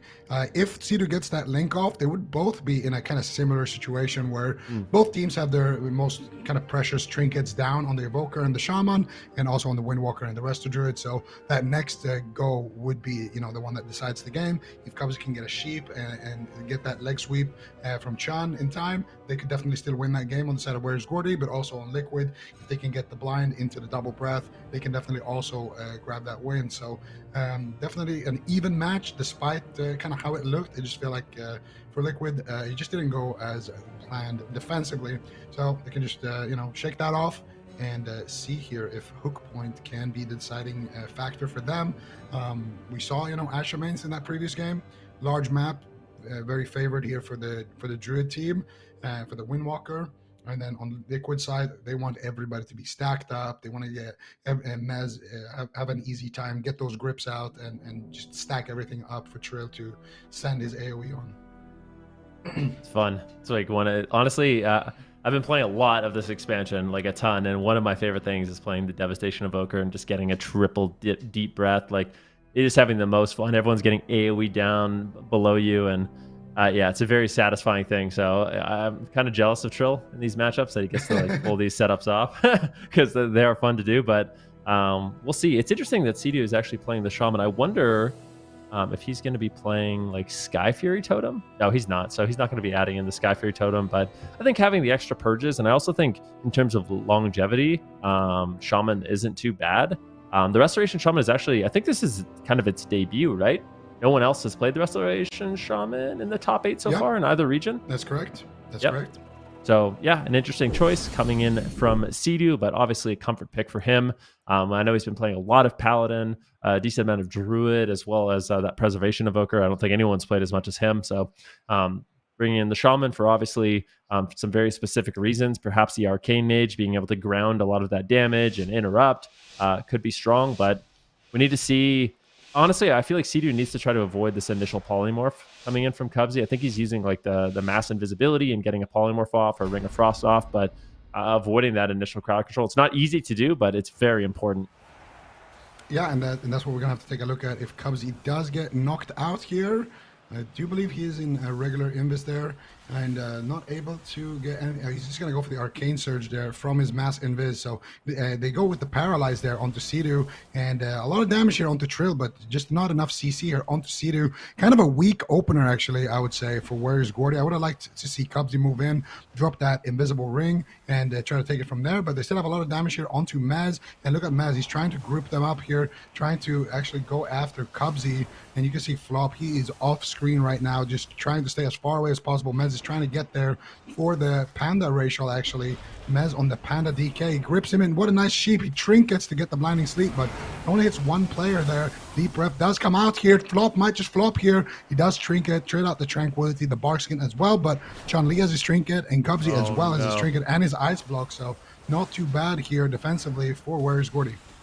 Yeah, but here's the problem. Trill didn't use his Dragon Rage or tip the scales, so I feel like they can just send a solo go on Flop. Like, they just run at Flop and stun him, and he's dead. Like, I actually don't know how he's going to live. I think the next Blinding Sleet is just lights out for Flop. We're going to have to see some amazing peels coming in from Cubsy and Chun-Li, a well-timed Mass Invis, or they're just going to have to close out the game right now. There's the leg sweep. Beautiful grip there by Maz to slow down some of the damage, but pressure coming in from Cubsy. Sidu not in crowd control anymore. Looks like Trill will be okay, but I am horrified for Flop. I really think this next setup is just a good game. You can see Trill right now. He's got about 8 seconds on that deep breath. Everybody in the game knows what's about to happen. Flop knows what's about to happen. Mez knows what's about to happen. Can they get it done? There's the grip. There's the Blinding Sleet, and that might be the game. Trill coming in. Here's the Dragon Rage. He gets paralyzed. Nicely done there by Chun-Li. That's exactly what he needed to do. And that was the Dragon Rage. That was the tip. The scales. Can they take down Flop? It's still a good amount of damage. Disintegrate being channeled out here by Trill. But those peels from Chun-Li bought the time that he needed. And I think that Where's Gordy should be able to survive and hopefully battle it back. That was going to be the scariest moment of the match, and they weathered the storm nicely. Yeah, really, really nicely done there. And that's a Trinket Spirit Link there from Trill and Sidu. Both of them trinketing in that setup here. Things are actually looking kind of good here for Where's Gordy. Flop should have his trinket up before that next deep breath, potentially. It's 22 seconds. It would be a small window, but I don't think that they're going to be able to actually land a kill with that one. Now, the downside is he doesn't have access to that Tranquility and that Evoker. If he does get those crits, he's still going to be able to maybe take him down with just a sheer amount of damage. So we'll see exactly what Team Liquid can do, but they don't have too much to work with right now. Chun-Li taking a lot of damage here. Maz as well in the back line. Sidu trying to keep his team nice and healthy here, but Trill just taking so much damage here. Doesn't have too much to work with. He has one Obsidian Scale Charge that he can work with. Sidu loading up the Stormkeeper, looking for those big zaps here. Can he find it onto who exactly? Looks like he wants to go after Chun with it. Chun doesn't have Touch of Karma. Does still have his trinket though, which is going to be key. And here Flop actually getting sent. There's the Blinding Sleep. There's a double. And here comes the setup. Are they ready for it? I think Chun might actually go down in this one. Chun taking so much damage. What is he going to do? Trinkets. He ports away Flop now as well with the Bark Skin here into the Strangulate. Trying to stay alive. The Asphyxiate coming out from Mez as well. And they do manage to survive. I didn't expect Chun actually to live that one, but he had a really nice portal positioning there and that Dampen Magic as well, doing a lot of work. Now, though, they did get both of those trinkets. So, again, Liquid in basically a checkmate position, but it is Cubsy here with the Mass Invis, with the Arcane Surge ready. He needs to find a CC onto Sidu, then try to take out Trill before that next deep breath. Yeah, definitely. Mez sending a Dragon Stun, just a peel for Sidu right now. There's no Astral Shift. He could be in trouble. Sends out the Nature Swiftness, has the Earthen Wall totem down, but potential setup coming in here soon. Look at this, 15 seconds. Trill, he needs to live a little bit longer. Renewing Blaze comes in. He's trying to kite Living Flames being cast out. A beautiful Dragon there by Cubsy, but it looks like Trill will be able to survive. And now we have 5 seconds. 5 seconds on that deep breath. I think Chun-Li knows he is in a lot of trouble. He does have his portal, but if they can get double Blinding Sleep on Flop as well as Chun-Li, I think it could easily just be GG. Chun-Li knows it. You can see, look at how far away he's playing right now. Goes for the paralysis onto Mez, but that means he does not have it for Trill. Trill has all the damage in the world ready to go right now. They just need to line it up. Once again, this is a situation where everybody knows what's going to happen. There's the Blinding Sleep. Trill sends the damage. Huge damage coming in. Double kill. That's it. Good night. Liquid put another point on the board on the small map. They're one away from sending Where's Gordy to the lower bracket. That was, yeah. That's what happens. You get both trinkets in one setup. You get that double deep breath, dragon rage, tip the scales, fire breath. That is it. There's nothing that can be done about that. An easy double kill right there for Trill on that evoker, dealing devastation right now in this game number 3. And Team Liquid looking good right now. They just need one more win here to advance in this upper bracket.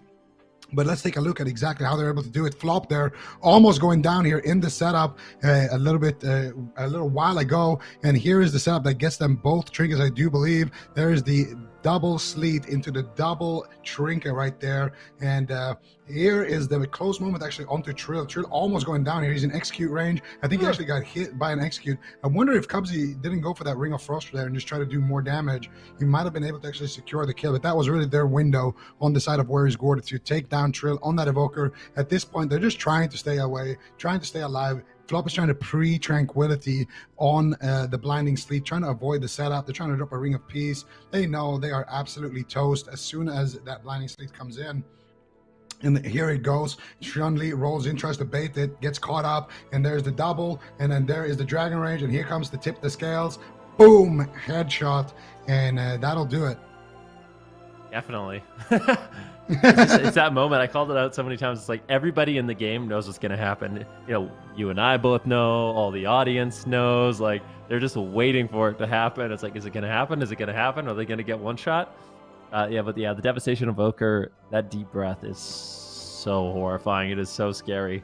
I do think Chun-Li, Cubsy, and Flop did a pretty good job. Maybe Chun-Li could have actually just stayed out of line of sight completely. But eventually, especially on a small map, it's like it's hard to just not get gripped in, right? Like it's a hard thing to avoid. It seems like it's almost an inevitability that it will eventually happen. I do wonder if maybe they should make an adjustment. Do you think just the big map is going to be enough, or are we pretty convinced of these setups at this point?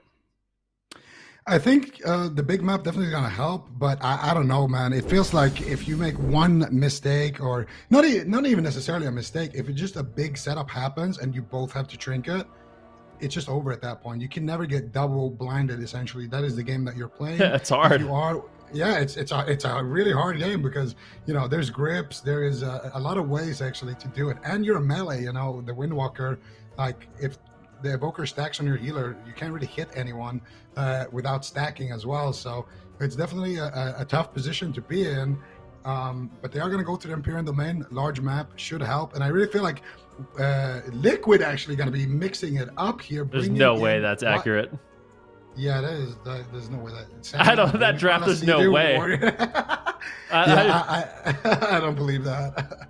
I want to call it out, but there's no way that's accurate. And if it is accurate, I don't know what's happening anymore. But we are going into Imperial Domain, and for Where's Gordy, we'll have to see what they decide to do. Looks like they will be locking in the same composition. And for Liquid, I think what's probably going to be the same thing. I think it's. Yeah, okay, yeah. Oh, we're getting confirmation that is not the real draft, as we kind of guessed. It's probably the same composition, honestly. I feel like there's no real reason for them to switch. They're up 2-1, and the one game that they did lose felt like they should have probably won too, right? Like, everything went wrong. They didn't use any defensive cooldowns, and yeah. So, whereas Gordy, at this point, backs against the wall. They got to win this one. If they don't, they will go down to the lower bracket. Keep in mind, this is not an elimination series. These teams will have another chance if they do end up losing here by going down to the lower bracket, but that's not the place you want to be, right? You want to win this match, and if you do, you make it a championship Sunday. You're a lot happier, a lot more comfortable if you're able to win this series. Yeah, I mean, who wants to go down to the lower bracket? There's a lot of scary teams down there. You definitely don't want to be the team that gets sent down there. Yeah, it's gonna be a tough one for Where's Gordy. I feel like for them, I really don't like the Blink Stump pick or the Ice Flows pick from Cubsy. I want to see him play Shimmer. I want to see him play more aggressive. I want to also see more patience in the opener, because as the Archimage, if he doesn't get knocked out, I feel like he can have a way stronger opener than that. I didn't really like what they did. Just send the Arcane Surge and then a Paralyze. Like, you're not going to one-shot Trill in just a Paralyze from stuff. I mean, you could if literally every single spell crits, but I feel like it's extremely unlikely. You can have a way better opener if you actually get CC, and I think that's one of the weaknesses of Team Liquid's comp is they don't have, like a Master Spell or a Reverse Magic or anything like that. If Sea-Doo gets caught up in a Ring of Frost, for example, from stealth, there's not really that much that you can do about it. The best thing you can do is probably just stack with him, but then again, you're stacking as the Windwalker. There's potential for the triple leg sweep. So I feel like Where's Gordy, they really need to get more in their opener. And also, when those 2 trinkets were down, when they almost got that kill on Trill, again, if they had something there onto Sea-Doo, they could have just ended the game before that last setup came in. So I feel like for Where's Gordy, that offense that we saw in Ashamin's game, that's the kind of offense that they need, because I feel like they're on the clock. Eventually, they're going to get a double blind into a one-shot, and then on the next deep breath, it's just over for them. So I feel like they're playing Team Liquid's game right now, and they need to be the ones setting the pace here. Yeah, I wonder how they do that. It seems so hard, but yeah, it is. It feels like it kind of is going to be up to Cubsy to be the playmaker and actually land that crowd control onto CD. That seems like their only opportunity to really get aggressive without like heavy dampening. Shaman healing is actually quite strong, so just the Riptides and the Healing Stream Totems and the Earth Shield is going to be enough to keep Trill alive. So I really think they have to get that crowd control. It's very unlikely they even win on like an interrupt, because Shamans don't really cast in the early stages of the match. A lot of their healing is just that instant. So yeah, you really need the Ring of Frost, you need the Polymorph, or you need to have just like that lights out crit damage during just a paralysis. But it's not an easy thing to do, especially with the way Trill's positioning. And as a Windwalker monk, it can be really difficult to chase down an Evoker as well, because kind of like your Fist of Fury, for example, the Turbo Fist snare is something you kind of rely on for uptime, but Evokers don't care about that, right? They're just flying away, they're using hover, and they're just walking away from you. So your uptime is going to be limited outside of those stuns, and I think that's like one of the big problems. Maybe Where's Gordy should just completely mix it up and go after a different target. Go after the DK potentially, go after the Shaman. Not totally convinced that would work, but it seems like right now Liquid has this matchup figured out. So I think we need to see kind of a curveball coming in from Where's Gordy. Yeah, absolutely. I think, they just need to have a really, really strong opener. Try to go for the Massive Invis Ring, hit it onto Sea-Doo, cast Arcane Surge as well. And the easiest way to get those off is by having Shimmer as well, because you can use it in Massive Invis without actually breaking out. And it's just an easier time to actually connecting with your damage when you're casting. If people try to line you or range you, you can still get that off. And also, I feel like it's better against Deep Breath as well, because even if you get stunned by the Deep Breath and blink it, you're still going to have the dot on you, and that's really where most of the damage is going to come from anyway. So I feel like the damage is kind of dealt at that point. The one upside of the Ice Flows is if you get gripped, you will continue casting if you have it up. So that is one of the upsides. But then again, you can kind of do a similar thing with Shimmer. So I feel like for Cubsy, I want to see that spec swap, and I want to see a stronger opener, a little bit more patience in the opener. And if Trill does try to fly on top of Sea-Doo, hold your leg sweep for that moment and try to just get a double or a triple, and then just pick in the moment whatever target that you want. It could be Sea-Doo, it could be Trill as well, like you mentioned. So I feel like for Where's Gordy, they just need to have a little bit more offense, a little bit more overwhelming offense, and that's going to potentially make Trill a little bit more scared to play the way he does. Because Evokers, they definitely one-shot, but they are squishy. That is their one weakness. You have those Obsidian Scales, you can stack them for a 60% wall and be really tanky, but that is it. Once you've used them, that is it. And it's also an offensive ability for them that they can use for the kick immunity effect for the Evoker. So if Trill decides to use it offensively, to go for a sleepwalk or to set something up, then you can punish that as well. So I feel like for Where's Gordy, they need to have the best possible offense, and potentially they can get the win that way. Let's see if they can get it done. Here we are going into game number 4. This is match point potential here. Whereas Gordy, they have to win this if they don't want to go down to the lower bracket. For Team Liquid, they're happy with the way this series is going so far. They're one away from advancing to the top 4 and to Championship Sunday. Let's see if they can get it done here in game number 4. As Trill going to be moving forward, and this is what you want to do if you're playing the Devastation Evoker and you're trying to do setups. You want to get on top of the healer. They're just going to send it on the healer, I think. Ooh, nice paralyze. Nice. Trill trinket. Oh, he didn't actually. He didn't trinket into it, but we'll see if Trill actually ends up going for a stun. He didn't. That was nicely done there by Chun-Li. They actually bought enough time. Nobody had to trade the trinket from their team, but we need to see a setup here very, very quickly. They're going to be going after Flop. I wonder if Trill just ends up sending the Deep Breath on him. It is a possibility. Just try to get his trinket with that Deep Breath, but it looks like they're not going to be going for that just yet. They want to get that set up, and that was great denial there by Chun-Li. Oh, big damage coming into the trail here. He's an execute range. Cubsy doing a lot of damage, and here comes the deep breath. Flop avoids it. Beautifully done. Chun-Li does not have to trinket. Trades out the dampened magic right there. Another sheep coming out here for Cubsy, and this is a great offense. There's the tip of the scales. They're really going all out here onto Chun-Li. The Dragon Rage as well. Trill just trying to one-shot right there outside of the setup, and this is Team Liquid. I definitely didn't like that either, Van. You can see the setups here are not going to be coordinated on the side of Team Liquid, and this is exactly what they need on the side of Where's Gordy, breaking up those big scripted kind of goes, and now actually finding a little bit of chaos here in the matchup. Trill already down both, actually one of his obsidian scales, and if they can find some CC, Maz won't have a trinket as well. That next leg sweep is coming up. Chun-Li though needs to be careful here. Does trade out the touch of karma and tries to stay alive here. Nice earthen wall totem coming out from Sidu. There's the ring, and there's the bounce into it as well. Beautifully done. There's the panda ratio coming out from Mez as well, trying to save a Trill from this damage right now. Beautiful wind shear coming out from Cubsy, and it looks like Team Liquid has weathered the storm. They have the deep breath available. They have the blinding sleet, and here comes the next setup, but no Dragon Rage, no tip the scales, Van. Yep, it's not going to be, the massive one shot, but still a good deep breath can potentially be enough if we see enough crits. 2 minutes have elapsed into the game. Both healers doing well on mana at this point. Are we going to see it? Chun-Li once again porting away. So nicely done there by Chun-Li. He knows exactly what they want to do. He gets a beautiful double port to avoid. This is really throwing kind of a wrench in the game plan of Team Liquid. They haven't got a single trinket out of the way, but they're still winning on mana, so they have that going in their favor. Trill doing an excellent job with that Renewing Blaze ahead of the damage. That's going to provide him a huge heal over time effect throughout that burst, and I think he should ultimately be able to survive. There's no crowd control right now on Sidu. You can see Where's Gordy's looking to get really aggressive, but Mez pulls the trigger on some damage himself with that Abominations Limb. Unfortunately, doesn't really amount to too much. Flop at some point I think is going to have to go for a drink. They're just changing their strategy and going after Chun-Li, putting out some damage there with the deep breath, but not really amounting to too much. Unfortunately, these setups coming in from Liquid are just getting denied time and time again, but still, they do have that mana win condition if Flop isn't able to drink.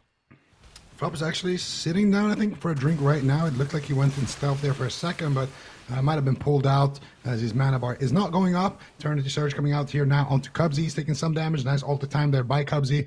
And Cubsy is just trying to tank it out here on that mage.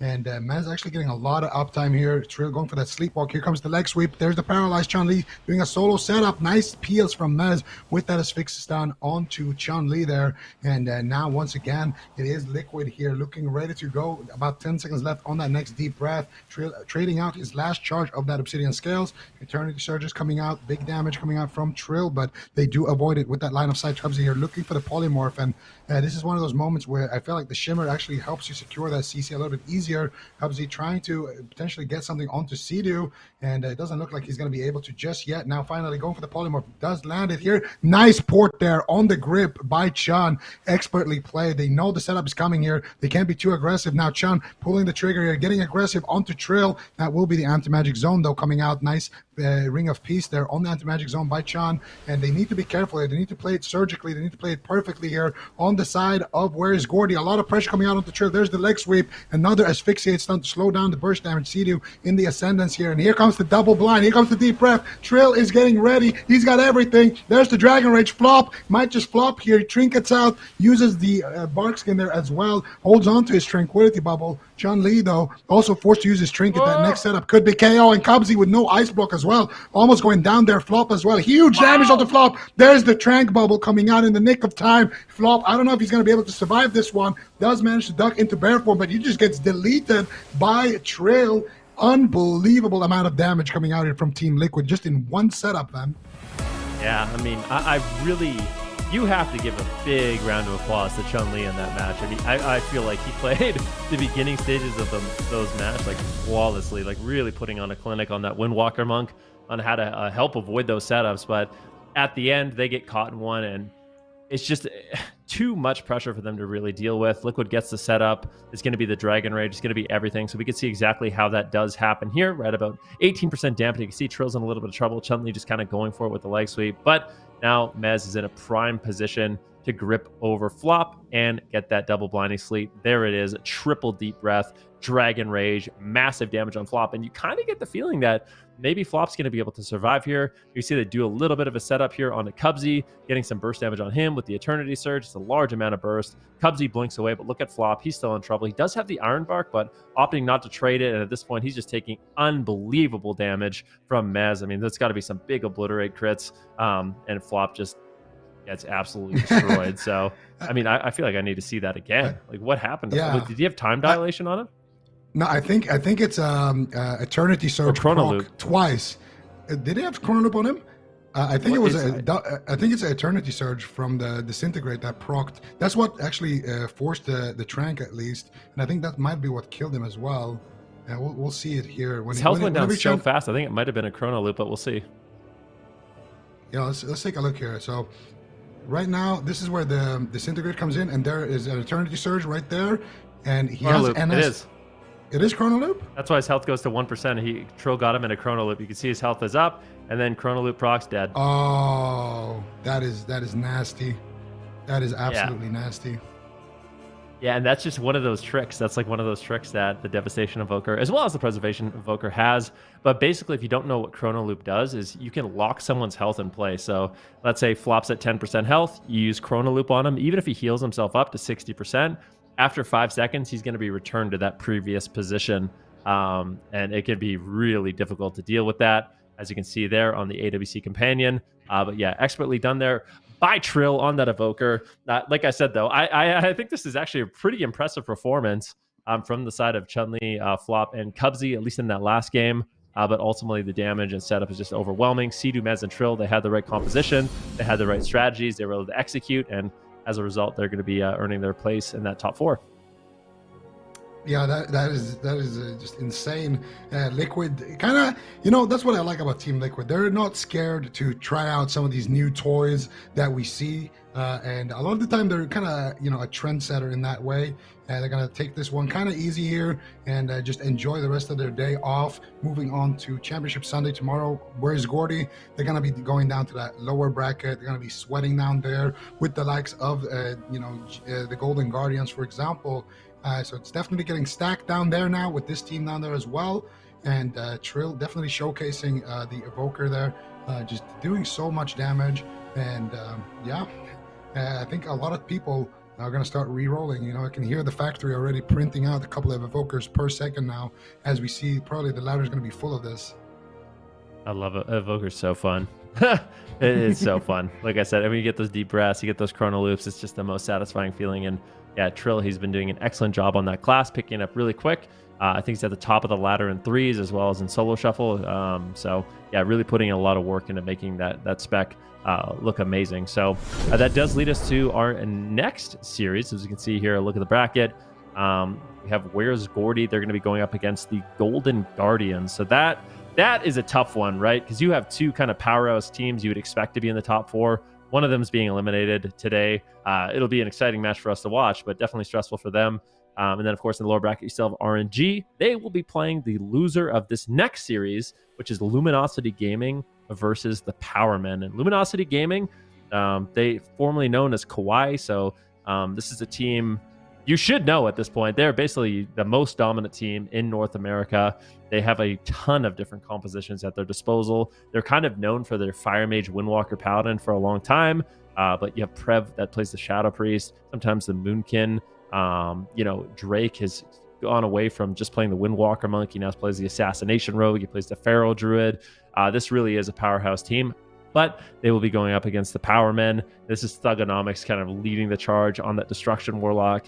And Destruction's been really popular in North America. Brings a large amount of consistent damage and disruption. I'm really curious to see how this next one plays out. Yeah, it's going to be very interesting to see exactly what these guys can do. Powerman, they had a really strong performance as well last year, and of course we do know Doug on that Warlock has just been holding it down for a long time. And it is interesting what you're saying here with the Destruction Warlock, because there has been so many Destruction Warlocks in North America, whereas in Europe it's all about the demo in terms of Warlocks. And in general, people don't really like Destruction Warlock that much. People are favoring, I would say, the Eli Shaman in Europe has taken kind of the place of where the Destruction Warlock is in North America. So a lot of key differences for sure between the regions. Already seeing things like Resto Shaman, things like Devastation Evoker, a lot of Destro Warlocks, and a lot of Holy Paladins as well here in NA compared to EU, where it's been more Resto Druids, more Ellie Shamans, and also some Holy Priests, surprisingly enough. You know who plays Ellie Shaman now? Who? I'd see it in this next game. Rev. So he's not just a Boomkin or not just a Shadow Priest or not just a Rep Paladin. He's now also an Elemental Shaman. He's very good. He's super annoying to play against. I had the misfortune of playing against him. Lots of damage, lots of kiting. And yeah, it could be something that we see here, the Elemental Shaman versus that Destruction Warlock in this upcoming match. We can kind of see who's going to pull it ahead. But yeah, this is a very exciting one. Whoever wins this obviously is going to move forward to the upper bracket finals against Liquid and earn their spot in the top 4 for today and kind of get back and get to chill. Don't have to go down to that lower bracket, which is going to be a scary place, of course. Yeah, absolutely. And I'm excited to see how the Ellie Shaman actually does, because in Europe, the consensus is that it's the best caster. It's rough playing as the Ellie Shaman, and I think it just dominates in those wizard mirrors. So it's going to be interesting to see if they can pull out a win with that, or if they go to one of their more classical comps like the Rogue Shadow Priest on the side of Luminosity Gaming against the Powerman. Yeah, and we do have that game coming up after a very short break. Don't go anywhere. You don't want to miss Luminosity Gaming going up against the Powermen.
Welcome back, everyone, to the Arena World Championship. I am joined here with Super Tees for another upper bracket game. It is going to be Luminosity Gaming going up against the Power Men. And I think this is an interesting one for me, Sid, because Luminosity Gaming, they've been so dominant in North America for, what is it, like 3-4 years at this point? Like, do you think they're going to continue that trend? I mean, I think it's a safe investment. I wouldn't feel bad about putting in some stonks onto Luminosity Gaming here, especially considering their versatility to be able to multi-class, right? They've got Drake, who can play pretty much every melee under the sun. Prev, who has shown that he can play every caster under the sun. Ceralium has flexed between Mage and Enhancement Shaman in the past. We called him the Harvester when he was playing Enhancement Shaman. I don't think we're going to see Enhancement Shaman in the current patch. Definitely lackluster at the moment. But then Brain, I called him as the most difficult paladin to kill in the game, which is really important right now because that's pretty much the only weakness the Holy Paladin is going after them. So this team is well-rounded and ready to dust some teams, and the first team that they're going to try to dust is going to be the Power Men. That we've got Fuse, definitely a phenomenal feral druid, Dazed, known for his assassination rogue or just rogue play in general. Thugonomics, first thing that comes to mind when you see that name should be Destruction Warlock, and then Tuna has been an up-and-coming resto druid. This team competed last year in the AWC as well, and I'm curious to see how they perform now with given Destruction's current position. This is going to be their first big test and probably the biggest one that you could possibly get from North America. So can they take a game off Luminosity? Are they going to be able to take the entire series? I would predict that as an upset right now, just based on experience, track record, and current opinions of players of Luminosity Gaming. They're just the most threatening team at the moment. So if Power Man can pull this off, it's going to be sick. Yeah, I think so as well. For the thing is, Power Men at this point, if they win this series, they could be foreshadowing that they're going to win this entire tournament, or at least this Cup 1. It'd be very impressive. But the thing is, Luminosity Gaming, they have so many different compositions, and this one in particular has been absolutely horrifying for everybody to deal with. I've gotten word from a lot of the teams that have wargamed against Luminosity Gaming, and they say they are just dead from start to finish. The pressure is on, the crowd control is on, you can't do anything. And I'm looking forward to seeing that. Let's see what Luminosity Gaming can do here. Yeah, they're going to be fighting a Death Knight Rogue composition. So where is this Death Knight Rogue going to be going? Is it Shadow Priest? Is it Paladin? Immediate blind on the Brain, and Fuse is just going for the kill on Prev with that Abomination's Limb pulled out very early. Here comes the pressure. Kidney Shot connects. Is this going to be the dispersion? Massive damage incoming. Double blinding sleet into a Hammer of Justice. Swap over to Brain on that Holy Paladin. He's getting crushed. Divine Shield has been forced already, and Brain is struggling to recover, finally getting some heals out. Now a blind onto Tuna. Luminosity Gaming looking to respond to that initial assault, but Tuna is ready to answer. He makes a good trade here with the Trinket Sacrifice, redirecting some damage, breaking his crowd control, and allowing him to get back in the fight to start healing up. But they're actually swapping to him. He might get pressured out into a Divine Shield, but Prev is caught into a Smoke Bomb. Cheap shot out of line of sight. Has to trade Dispersion. Grip for a second back into that bomb as well. Sacrifice and Dispersion overlapped. They've got to take Tuna out, likely with an MD. They're still going after Dazed, though. They get the Divine Shield. Is Prev going to go for the Mass Dispel onto it? He gets the Mass Dispel into a Silence, but Dazed already had evasion rolling, dodging all of those attacks, and Tuna manages to stay alive for another moment longer. Brain's got one last thing in his pocket, Trinket, Blessing of Protection, and if Prev doesn't have a way to break out of stuns, his Void Shift isn't going to be too helpful. Yeah, definitely. There's still a Blessing of Protection here for Prev as well as that Void Shift. I am really afraid for Power Man, though. Daze right now, 0 cooldowns left. Tuna's into a full Hammer of Justice. Manages to get off the Sacrifice. That's going to be the Blessing of Protection onto Prev at the same time. So both these teams trading out cooldowns, but I think Dazed is going to fall first. This damage is overwhelming. And at 1 minute, 40 seconds into the game, we do have first blood. Luminosity Gaming putting the first point on the board. But, I mean, I would say both these teams are just coming out of the gate swinging. That was a very intense match. I didn't know what to expect, honestly, of the Death Knight Rogue, because this is the first time I think we've seen Fuse play something other than Feral Druid, at least on the AWC, but it looked really impressive. For about the first minute to 2 minutes of that match. It felt like they were just running Luminosity Gaming down. But after that Death Mark, after the A-Bomb limb, after the Smoke Bomb, it seems like the Assassination Rogue Death Knight damage kind of starts to peter off, whereas the Shadow Priest seemed to just be more threatening with the low cooldown crowd control, with stun and silence, which just crosses so well. Like, look at this pressure at the start of the game. Like, you're thinking, wow, Power Men, they're going to take this easy game for them.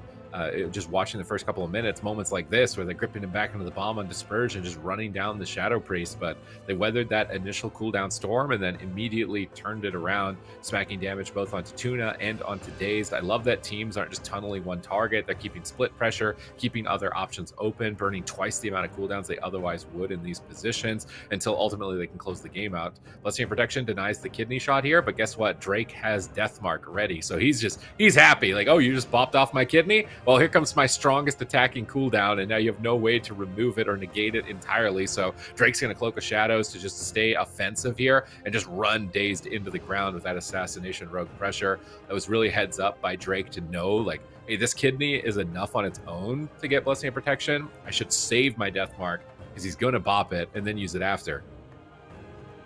Yeah, and honestly, I feel like that's what a lot of rogues are doing. Like, they just don't ever press it. They just never press Deathmark until there's no options left.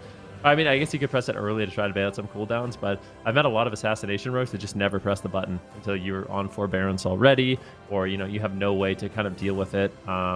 So, yeah, I'd like to see how that happens. I mean, at the beginning of that game, you saw how many cooldowns that Brain traded out. Like, he had to trade out the Blessing of Protection on the Prev. He uses Divine Shield. But even after that, there's still kind of a lot to work with, right? Like, he's still going to have the Stone Form. He has another Blessing of Protection. Prev has the Dispersion if he needs it. He's got the Life Swap if he needs it, the Void Shift. So still lots of answers, and I think that's one of the things that makes his composition so strong is you have a lot of defensive cooldowns that you can rotate through, a lot of instant crowd control, and yeah, their damage, their pressure is really impressive. But at the same time, I feel like Dazed and Fused, they weren't that far off of winning. You know, if they could have gotten through a few more cooldowns, caused a few more overlaps, that definitely could have been a match that they win. And I'm kind of wondering if this is the matchup that they wanted. We'll be able to tell based off what their pick is. They're, you know, after Brain, Drake, and Prev lock in their comp. If Tuna locks in the same thing, Powerman lock in the same thing, then obviously that's a composition that they wanted. I don't really know. How do you think a Destruction Warlock would do here? I kind of feel like it wouldn't work out so well. I think it would just die. I doubt we see it on Hook Point. There's 0% chance. Yeah. And especially after we saw how tough it was for Destro with Nazem in that other series, although they ended up winning, it didn't look easy. It just makes sense on paper, right? Holy Paladin should do well into Shadow Priest. Really good AoE healing, AoE Dispel. Death Knight, really good into Shadow Priest. Just durable, tanky, disruptive, and annoying. And Assassination Rogue is Assassination Rogue. It just does a lot of damage and runs people over and has a really low cooldown, powerful stun. So on paper, the Powerman's composition makes a lot of sense here. It's also really good at killing healers. Death Knight Rogue, that's like historically been what this comp is known for, is just running at healers, which is usually what you need to do against a Holy Paladin. So I don't blame the Powerman. I think this is a good comp on paper. It's just whether or not they've got the reps on it to take on Luminosity Gaming and their Shadow Priest Rogue. There's just so much disruption, right? It's really a panic. Like at the beginning of the game, you know, the void volleys are flying, everybody's getting stunned, everybody's getting Hammer of Justice, and it's just this cyclone, this whirlwind of cooldowns and offensive abilities that are being traded out. Then after that initial exchange, it's okay, how many cooldowns do we have left? Like everybody's barely surviving. How many cooldowns do we have left? The game kind of like flattens a little bit and it kind of chills. Not that much. I mean, damage overall is just really high, but that beginning, the early stages of the match are just an absolute nightmare. And if Prev can manage to land a Master Spell when Tuna uses his Divine Shield, they could close out the game really early on. Definitely. I think just running down the line here, that the Holy Paladin is probably the shortest line to victory. Switching Rogue, maybe they spent too much time on Shadow Priest. Like that Smoke Bomb, you got Disperse. Like that's great. But you got Divine Shield in the first part of the game. So if you're on the Paladin, you know, maybe you're one cooldown more ahead than you were in that position. So I think spending more time on the Paladin, swapping Rogue, because as soon as Rogue doesn't have a trinket either, he's dead in a stun bomb. So I just think Shadow Priest might have been a bait at that moment in terms of pressure. And you've got a Holy Paladin. Like, I feel like you can almost ignore the Shadow Priest in a sense when you have a Holy Paladin. Like, oh, he's dotting everybody, Dispel. Oh, he's dotting everybody, Judgment, healing through it really easily. It's better to kind of just run through the fastest line, the lowest amount of cooldowns that you need to get through if you need to win the game fast, which is going to be on Paladin and Rogue, not on Shadow Priest. But let's see what they decide to do here. Fused runs in right away, drops that Abomination, gets combat, wants to deny the sap. Dazed and Drake run right on top of each other, but don't see each other. Maybe they did see each other. They're getting close. Dazed gets sapped. No. This is a bad start for the Power Men. Kidney Shot blind immediately. Fuse is trying to counter aggress. Dazed trinkets out to try and turn the tide of this battle, but they're going after Prev. He's going to get Blessing of Protection. Drake is dismantled. They're trying to ride through it, but Dazed is still falling behind. Tuna makes a trade, trying to recover. Damage back and forth as both teams look to stabilize with each other's Avenging Crusaders, but they're just dogpiled on top of each other, which is going to open each side to a lot of crowd control as we see a triple Blinding Sleep from Fuse, but then a reversal triple Fear by Prev as Drake gets a cheap shot, silence onto Prev into a kidney, but Brain isn't crowd controlled. It's Tuna who's caught in a Blinding Light into a gouge. Trinket bops out of a gouge. A devastating Trinket usage from Tuna, like one of the lowest crowd control durations in the game. And here comes the death mark from Drake. There's no Blessing of Protection. Dazed is on forbearance. He's getting crushed right now. Stun onto Tuna. He Divine Shields, but it might be too late. Dazed is on 10%. He Shadow Steps behind. Will it be enough? Prev is going down at the same time. Could be a cross kill, but disperses right at the finish line. Prev plays a dangerous game of chicken right there at the end with Dazed. This is, like, I want to just say this. I was going to say this at the beginning of the game, but when it is Paladin versus Paladin, these games are outrageous. Like, this is crazy. The amount of cooldowns that are being exchanged, how fast the pressure is, you know, how much damage is coming out from both teams, how much healing is coming out from both teams, and it is just absolutely wild. Luminosity Gaming for the second game in a row. You get the out trades, you know, just further ahead on the cooldowns, getting the death marks at the right times after the Blessing of Protection, and you know, having that offensive dispel for Blessing of Protection is really, really important as well, right? Like, if Prev gets a Blessing of Protection, it's going to sit full, and that's a lot of like breathing room you have. Whereas Dazed, when he gets Blessing of Protection, it's up for a second, and then Prev dispels it. So really, really difficult position here for Powermen. They really kind of have to get a lot of pressure out. You can see these final moments of the match here, but there's just nothing. Tuna right now is in Divine Shield. He's just spamming out heals with his Avenging Crusader, but it's just not enough. Prev goes for it, but at the last second, they overlap with the Blessing of Protection as well as the Dispersion. I mean, there's no reason not to at that point, right? You're so low. You don't want to have the cross kill happen, but this is what I'm talking about. It's just a whirlwind of damage and cooldowns, and somebody's going to come out ahead, and so far it's been Luminosity Gaming twice. Yep. I mean, it seems so chaotic to try and find that line. Like, is Sacrifice enough, or do I need to overlap with a Bop? Is Disperse going to be enough, or should I overlap it with a Blessing of Protection? Like, how many cooldowns do we need to stack at any given moment? This is like something you're just not going to know. You just got to go off instinct almost at that point. And if your instincts are wrong for even a second, it's going to be game over for you. It does seem like Dazed is struggling to get out damage throughout these games. Now, he is obviously getting focused throughout these matches. He's been the kill target. So it makes me wonder, again, maybe the Shadow Priest, you're leaving the Rogue open, giving him his back. He's getting every kidney shot. Maybe it would be better to focus a different target, more so with your burst damage on your go. Maybe you can attack the Shadow Priest, but swap the kidneys onto a different target or something. It could be tough because you don't get your bleeds up, unless he's getting his bleeds up preemptively for a swap. But we're going to Runes Loran, really fast-paced map. Likely, again, going to be really explosive, really quick. You don't want to go anywhere because it could be over in an instant here, as the Powermen are likely playing the same composition. I don't know why you picked this map with a Warlock.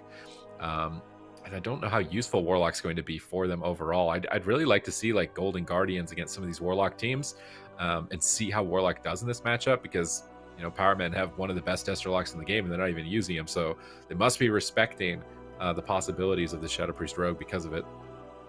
Yeah, just getting trained down. I kind of think Powermen should be utilizing the Dark Iron Dwarf for just the Dwarven racial, right? Like, the Rogue is playing Night Elf, but Night Elf's nice, but it's not as nice as just removing Deathmark, right? And I feel like if he was able to remove the bleeds and poisons at the end of that game, they could have potentially won.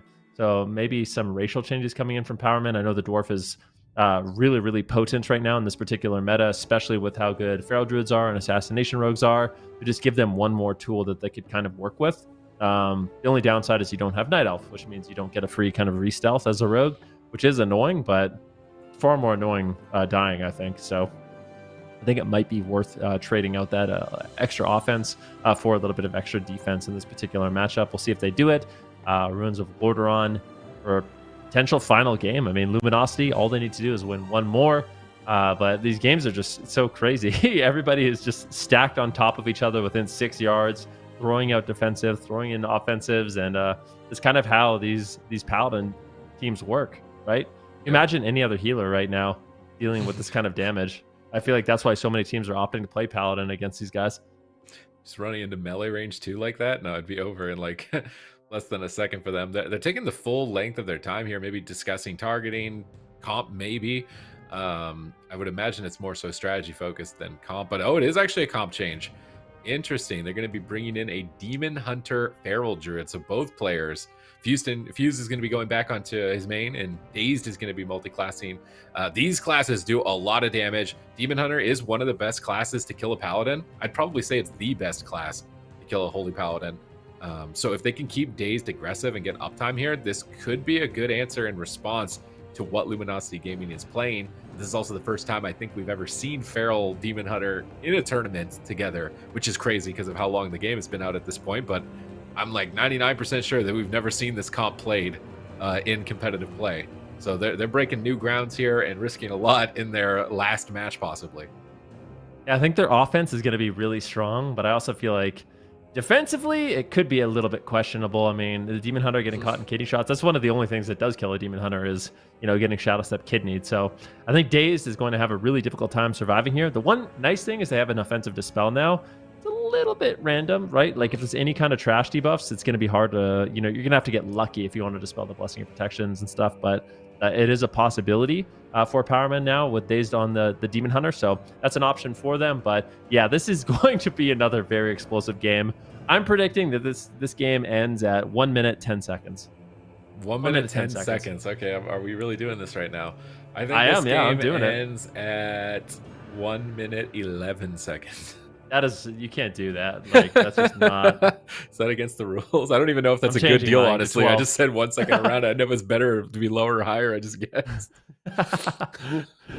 Yeah, I mean, hopefully it gets a good darkness out to prolong the game a little bit longer, but we'll see. I mean, Fuse and Daze, they're going to have a ton of damage, but I kind of feel like Brain's going to be able to heal through it. Maybe I'm wrong about this. I do think Brain is going to be the main target this match, so it's going to be really up to Prev and Drake to kind of play a little bit of defense. But in this particular match, it seems like the best defense is just crazy offense. So let's see what they can get done. Oh, they're immediately going on to Brain. That's a Blessing of Protection right out of the gate. It's going to answer the Feral Frenzy, which is really good, but now he's on Forbearance. So Dazed could send a huge amount of damage with Essence Break, but they're going after Tuna at the same time. Both healers being stressed out on match point. Tuna, is he just going to go down? He bubbles at 1%. Imprisoned on the Master Spell. Buys Tuna a second to recover, but they got to connect, man. They haven't gotten any pressure on the Brain in a while. Hammer of Justice comes down onto Brain. He trinkets into a bash. Can they finish him here in these moments? Dazed is going all in. Brain is blocking the kills. Fuse is now falling behind. Is Tuna going to be able to pick him back up? Brain is now falling behind. Is he going to falter? Down at 10%. Divine Shield comes out on his side, and we are only 20 seconds away from that estimated point of conclusion, and it's likely to come true here as Brain has very limited defense left. A nice triple fear comes out from Prev. Brain is trying to escape. Fuse is getting set up on off the back of the fear. A gouge on the trinket. Fuse trades out survival instincts. It's overlapped though with darkness, and the darkness gets mind controlled just for insult to injury, and Fuse has pretty much nothing left here. He's going for the kill with nothing left, but will fall first. And 13. Luminosity Gaming take it 3-0. Oh my goodness gracious. What an insane game. I mean, Brain, 0 cooldowns left at the end of that one. So I think Powerman, their strategy wasn't that bad. That was an incredibly close game. They got more cooldowns there than they did in any previous game. And I got to say, I mean, you did say 11 seconds, but my estimation of 1 minute and 10 seconds, I mean, it was 13. That's pretty dang close. Hey, I said 111 or 1 in 11. Okay. You just caught. Okay. Hey, I said 1 in 11. Okay, buddy. All right, but yeah, victory Luminosity Gaming 3-0. All those games were really close, and that's one of the things about North America right now. All the healers that I'm talking to, when you play against Luminosity Gaming, this is their strategy. They just go crazy aggressive with the Shadow Priest, Rogue, Paladin, and it seems like no other healer can really keep up with this unbelievable amount of damage. I mean, imagine you don't have Blessing of Protections to trade. Imagine you don't have the Divine Shield to trade, and you don't have the consistent damage of that Avenging Crusader. It's just an absolute nightmare to deal with these guys, and they're showing that they're still here to play. They're the former champs of North America, like back to back to back, and it's looking good for them this year so far too. Yeah, I mean, very impressive performance. And they've just sent, in my opinion, a shark down to the lower bracket, like Demon Hunter Feral, Death Knight Assassination Rogue, Destruction Warlock Assassination Rogue. Powermen are going to be a scary team in the lower bracket as we move forward and get to check that out. But It was just close call after close call. Looking at the replay, I think Prev actually got like the most insane. He void shifted Brain on this setup as well. He was not going to let any sort of big crit sneak through, just trying to make sure that he stays alive, but still has to Divine Shield even after that fact. And this triple fear really got a lot. Like right there, this got Survival Instincts and it got Darkness. If they had Darkness at the end of the game instead of right here, I feel like they might have been able to win, right? Like this is literally just a couple seconds later, right here, Fuse gets kidneyed. And if they can Dark here, I feel like, well, maybe he dies through it. He's pretty low. If they hit some bad RNG, he definitely would go down right there. But it's so close to call, making those tough decisions with like a second to respond. You're obviously going to start to see some cracks in the strategies here. But Luminosity is the one that gets ahead with their 3-0. They're actually trading out. Like these teams are using like 10, 11, 12, 15 cooldowns in 1 minute in order to survive. Like this is crazy. See, yeah, Fuse pressured here. That's the Darkness. But like you said, it's so hard to make that perfect call with how fast these games are, right? Like you have a split-second decision and look at Dazed. I mean, Dazed is so close to just taking down Brain. If he just lived a little bit longer, I think that could have been lights out. They could have put a point on the board, but unfortunately for them, that did not happen, and that means they will be going down to the lower bracket, and not exactly the place you want to be, but not eliminated from the tournament just yet. Still have a chance, and we will be seeing more from them later today. Now, do they fight the Golden Guardians? I need a bracket update to know where they flip on terms of the bottom. I think they do fight the Golden Guardians. And if they fight the Golden Guardians, it's the same comp. They're gonna, like the Golden Guardians just, I mean, do they win though? I feel like in a way the Power Men are more favored now because they just got like 3 warm-up games into Shadow Priest, Rogue, Paladin, and now they're going to fight likely the Golden Guardians playing the same composition. Maybe they could run a jungle because they use jungle as a cleave comp against Team Liquid in the open bracket, but I'm estimating it's a Shadow Priest Rogue. So now the Power Men have a lot more data points to play here, more experience as well overall. But the next series is Where's Gordy versus RNG. So is Where's Gordy going to be able to stay in the competition? This is cool. We're going to get like 2 Windwalkers possibly going head to head. I feel like this doesn't happen very often, Ben.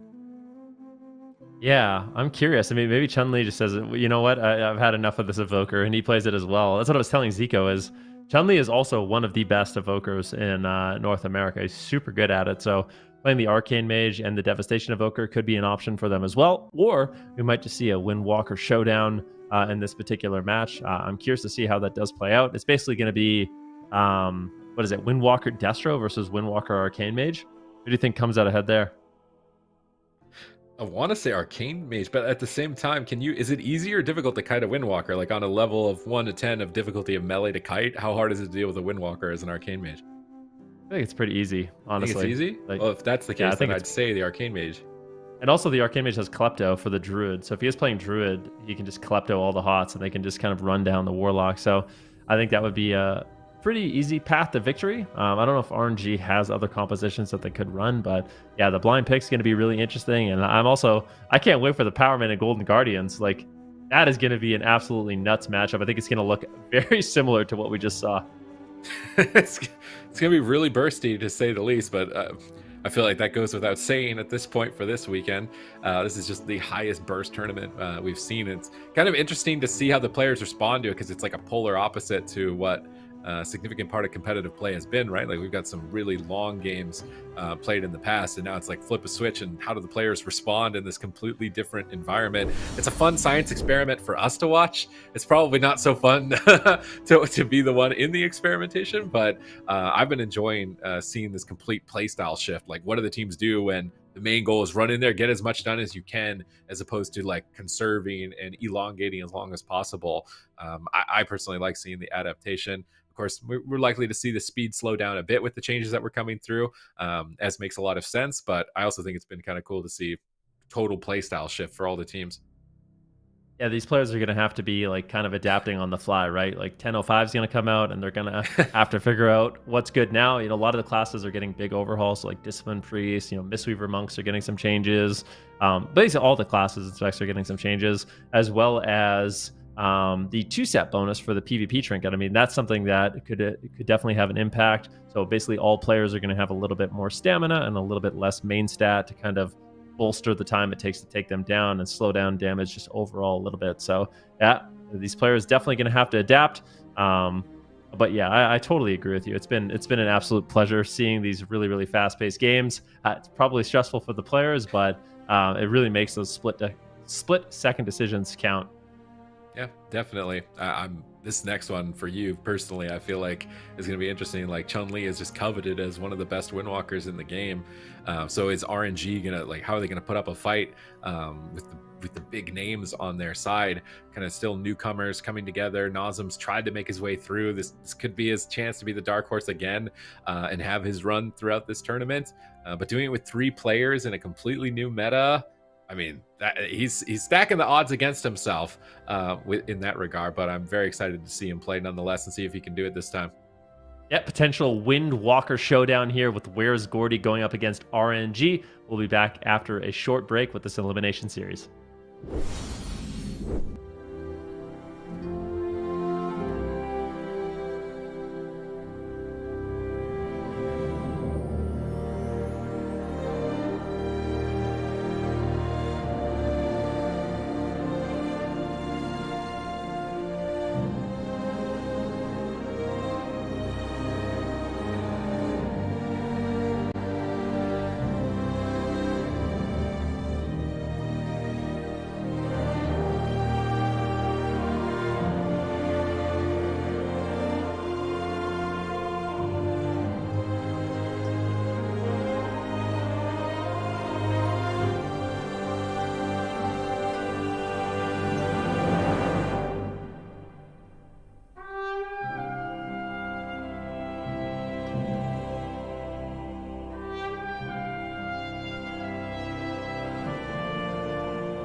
Hello, everybody, and welcome back. I am now joined here on the desk with Zico. What did you think about those last couple of series?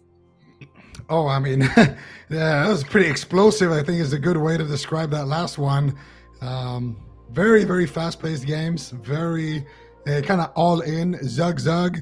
And I mean, this is NA. This is the region of the Zugs. So far it's been very entertaining to watch, and I'm just grateful I'm not being one of the players right now, because that I feel like that did look a little bit stressful.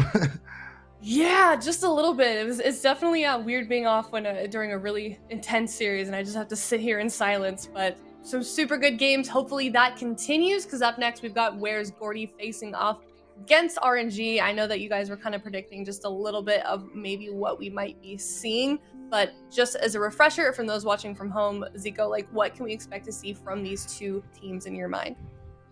Well, what we've seen so far from Where's Gordy has been the Windwalker Arcane, and from RNG, we've seen the Windwalker Warlock. So if both teams lead kind of with their strongest comps that we've seen so far, that would be the matchup.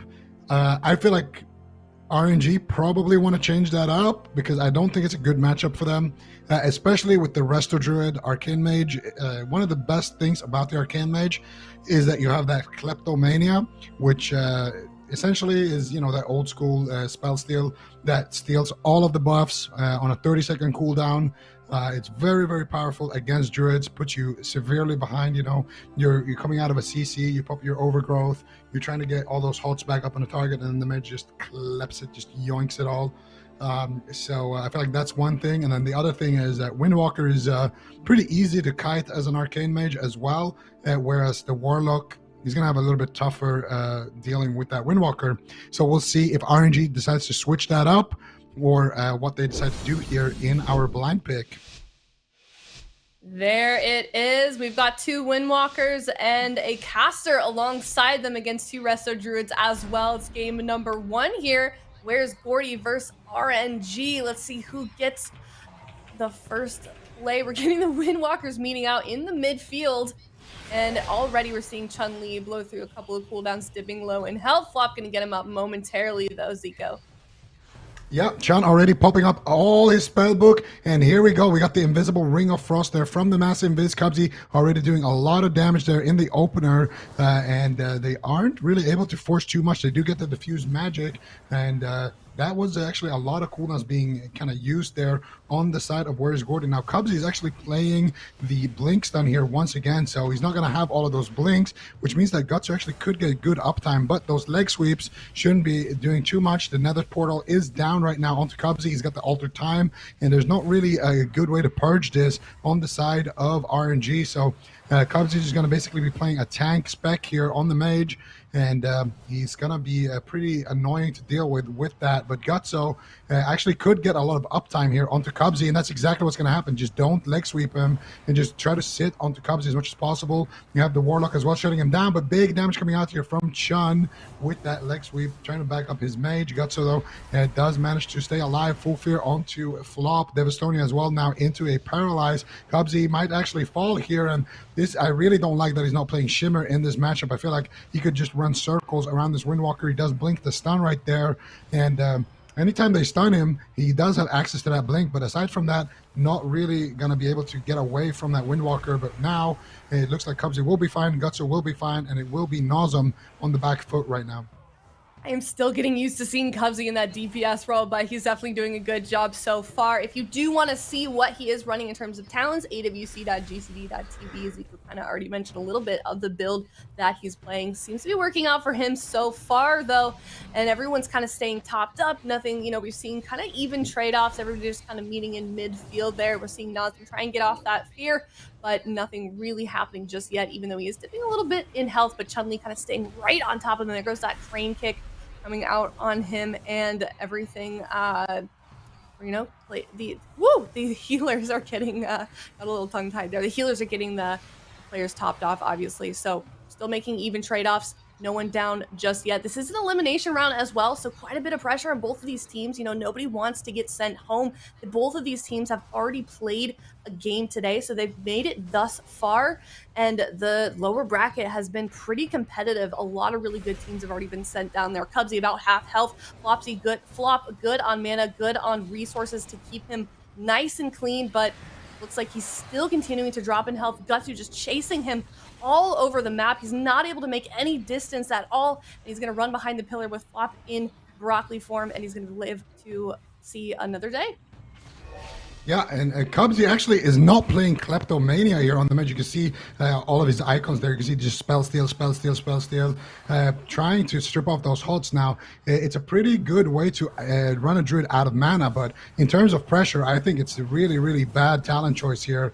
He's actually running the Ring of Fire instead, and I feel like the Ring of Fire, so far, I haven't actually seen him use it one time. It is pretty good extra damage, but I feel like it just doesn't work that well with the Arcane Mage playstyle. A lot of mages in North America do like that Ring of Fire, but so far I actually haven't seen Cubsy use it one time, and I think he's definitely losing out not having that Kleptomania, especially when dampening gets higher and he just wants to use his globals for damage. You see Cubsy as well struggling with the uptime. Now he's forced to blink, which means that he can get stunned, and there it is. He will get stunned with no blink available right there, and unfortunately for him, he wasn't able to reset that with the altered time, and this is exactly what we're talking about. A lot of issues with the spec for Cubsy right now, as the Windwalker is just getting massive uptime, whereas when you play that Shimmer and when you play with that Kleptomania, you can be a lot more offensive on that mage. You just have to kite and make sure that you don't get leg swept any more than, you know, every 2 minutes. So Cubsy definitely gonna need to try to change something up here,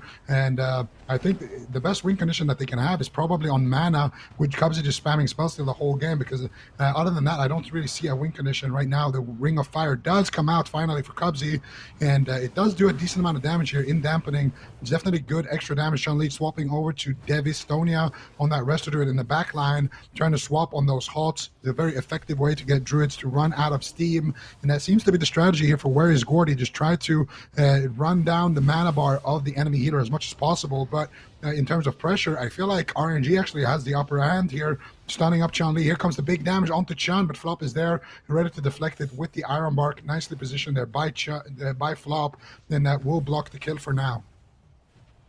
Yeah, I definitely have to agree with that. Devi is running a little bit low on mana, but I think the pressure has definitely been on Where's Gordy. Really keep an eye on their positioning. You're seeing a lot of Cubsy and Chun-Li kind of running away from the enemy team. Gutso keeping a really good job of keeping his uptime on Chun-Li. You can see him in the top right there. He's just running away, trying to get shelter with his healer, and he just keeps getting chunked down in mana. Gutso getting Fist of Fury out onto Chun-Li. And then in the middle, we've got these two casters going at each other as well. And then... But, you know, everything seems to be so far okay. Gutsu chasing after Cubsy in the corner as well. But we're going to see quite a bit of pressure continuing on this team. Nazu dropping low in health. And he's tapping it back up right now. So things are kind of slowly moving along. 30% into dampening. 6 minutes into this game as well. Is this a bit longer than you maybe would have expected this to go? Or is this the pacing that we would expect to see from these comps, Zico? I think so far it's been looking pretty on pace. The biggest surprise for me is definitely the lack of Klepto, which means the Cubsy might just go down here. That uptime definitely is huge here onto Cubsy, but so far he is doing a pretty good job here. Now leg sweep could be coming in here, or a stun onto Cubsy potentially with that Shadow Fury, but knows I'm not able to find it. Cubsy trying to stay alive here, but that uptime from Gutso is just devastating to deal with. But Chun-Li doing good peels here. They have a very interesting strategy here, just spamming spell steal, trying to run the Druid out of mana, and so far it's been pretty effective actually for the team of Where's Gordy. Double leg sweep coming out here from Chun-Li. Gets feared though. Nice block there by Nozom, trying to deny the kill there for Chun-Li. That was an extremely scary moment, but Devistonia completely tapped on mana. He's got nothing left in the tank here, and now they're going to need to find that pressure. Otherwise, I think they've ran down the clock here on the side of Where's Gordy. Still a lot of cooldowns left to work with. Cubsy actually still has that ice block available as well, and we don't know if he has the alter time right now, but I think Nozom is completely dead here. Big damage coming in from Chun, and he will be able to send him home with that touch of death, and that will be one up in the series here for Where's Gordy.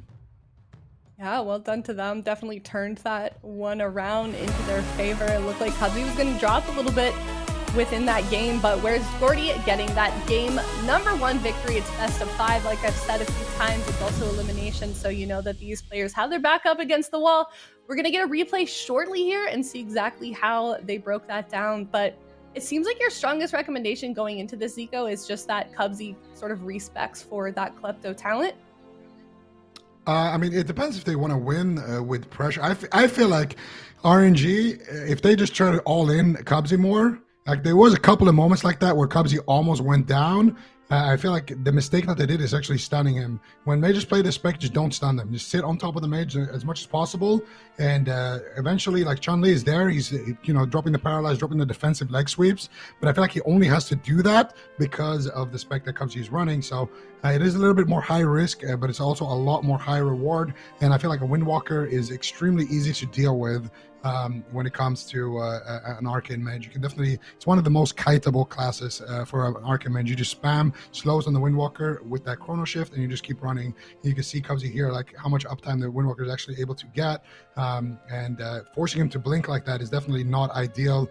Cubsy actually forced into that ice block as a direct result of that. But the no Klepto is interesting because if you want to try to run the Druid completely out of mana, it is more effective to not run the Klepto. But if you want to win with damage and pressure, then Klepto is the go-to move because you can just focus on doing damage instead of spell stealing HOTS. So I feel like it depends on how Devastonia also plays this one. There's going to be less pressure on his team, so maybe he can sneak away and get more drinks. If he can do that, then this spec that Cubsy is running is much weaker in dampening, and that's really where they can come online and actually get those kills. So it depends, a little bit back and forth there. In terms of playstyle, it did work out though for them in this game.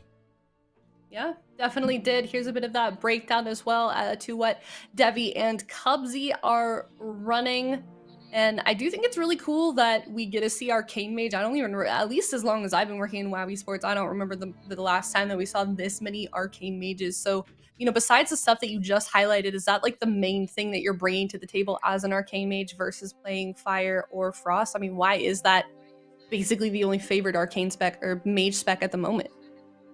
Most of the high-rated mages all agree that the best thing about Arcane Mage is that you have Klepto, but Cubsy's not even playing it.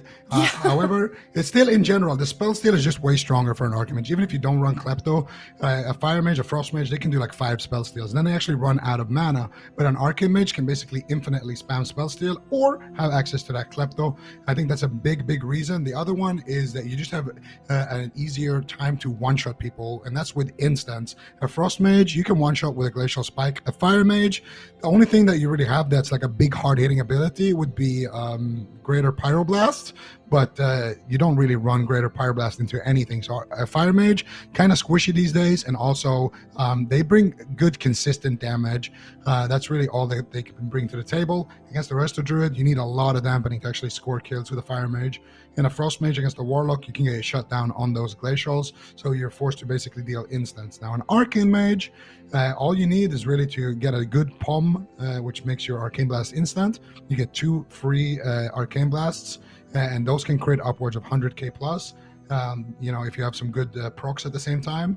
And as soon as somebody drops into execute range, that's when you can just kill somebody outright. So I think the main reason why people are playing the Arcane Mage, highly mobile, spell steal is OP for Arcane compared to the other specs, and also you have access to more instant damage and more you can finish the game better as an Arcane Mage with that execute.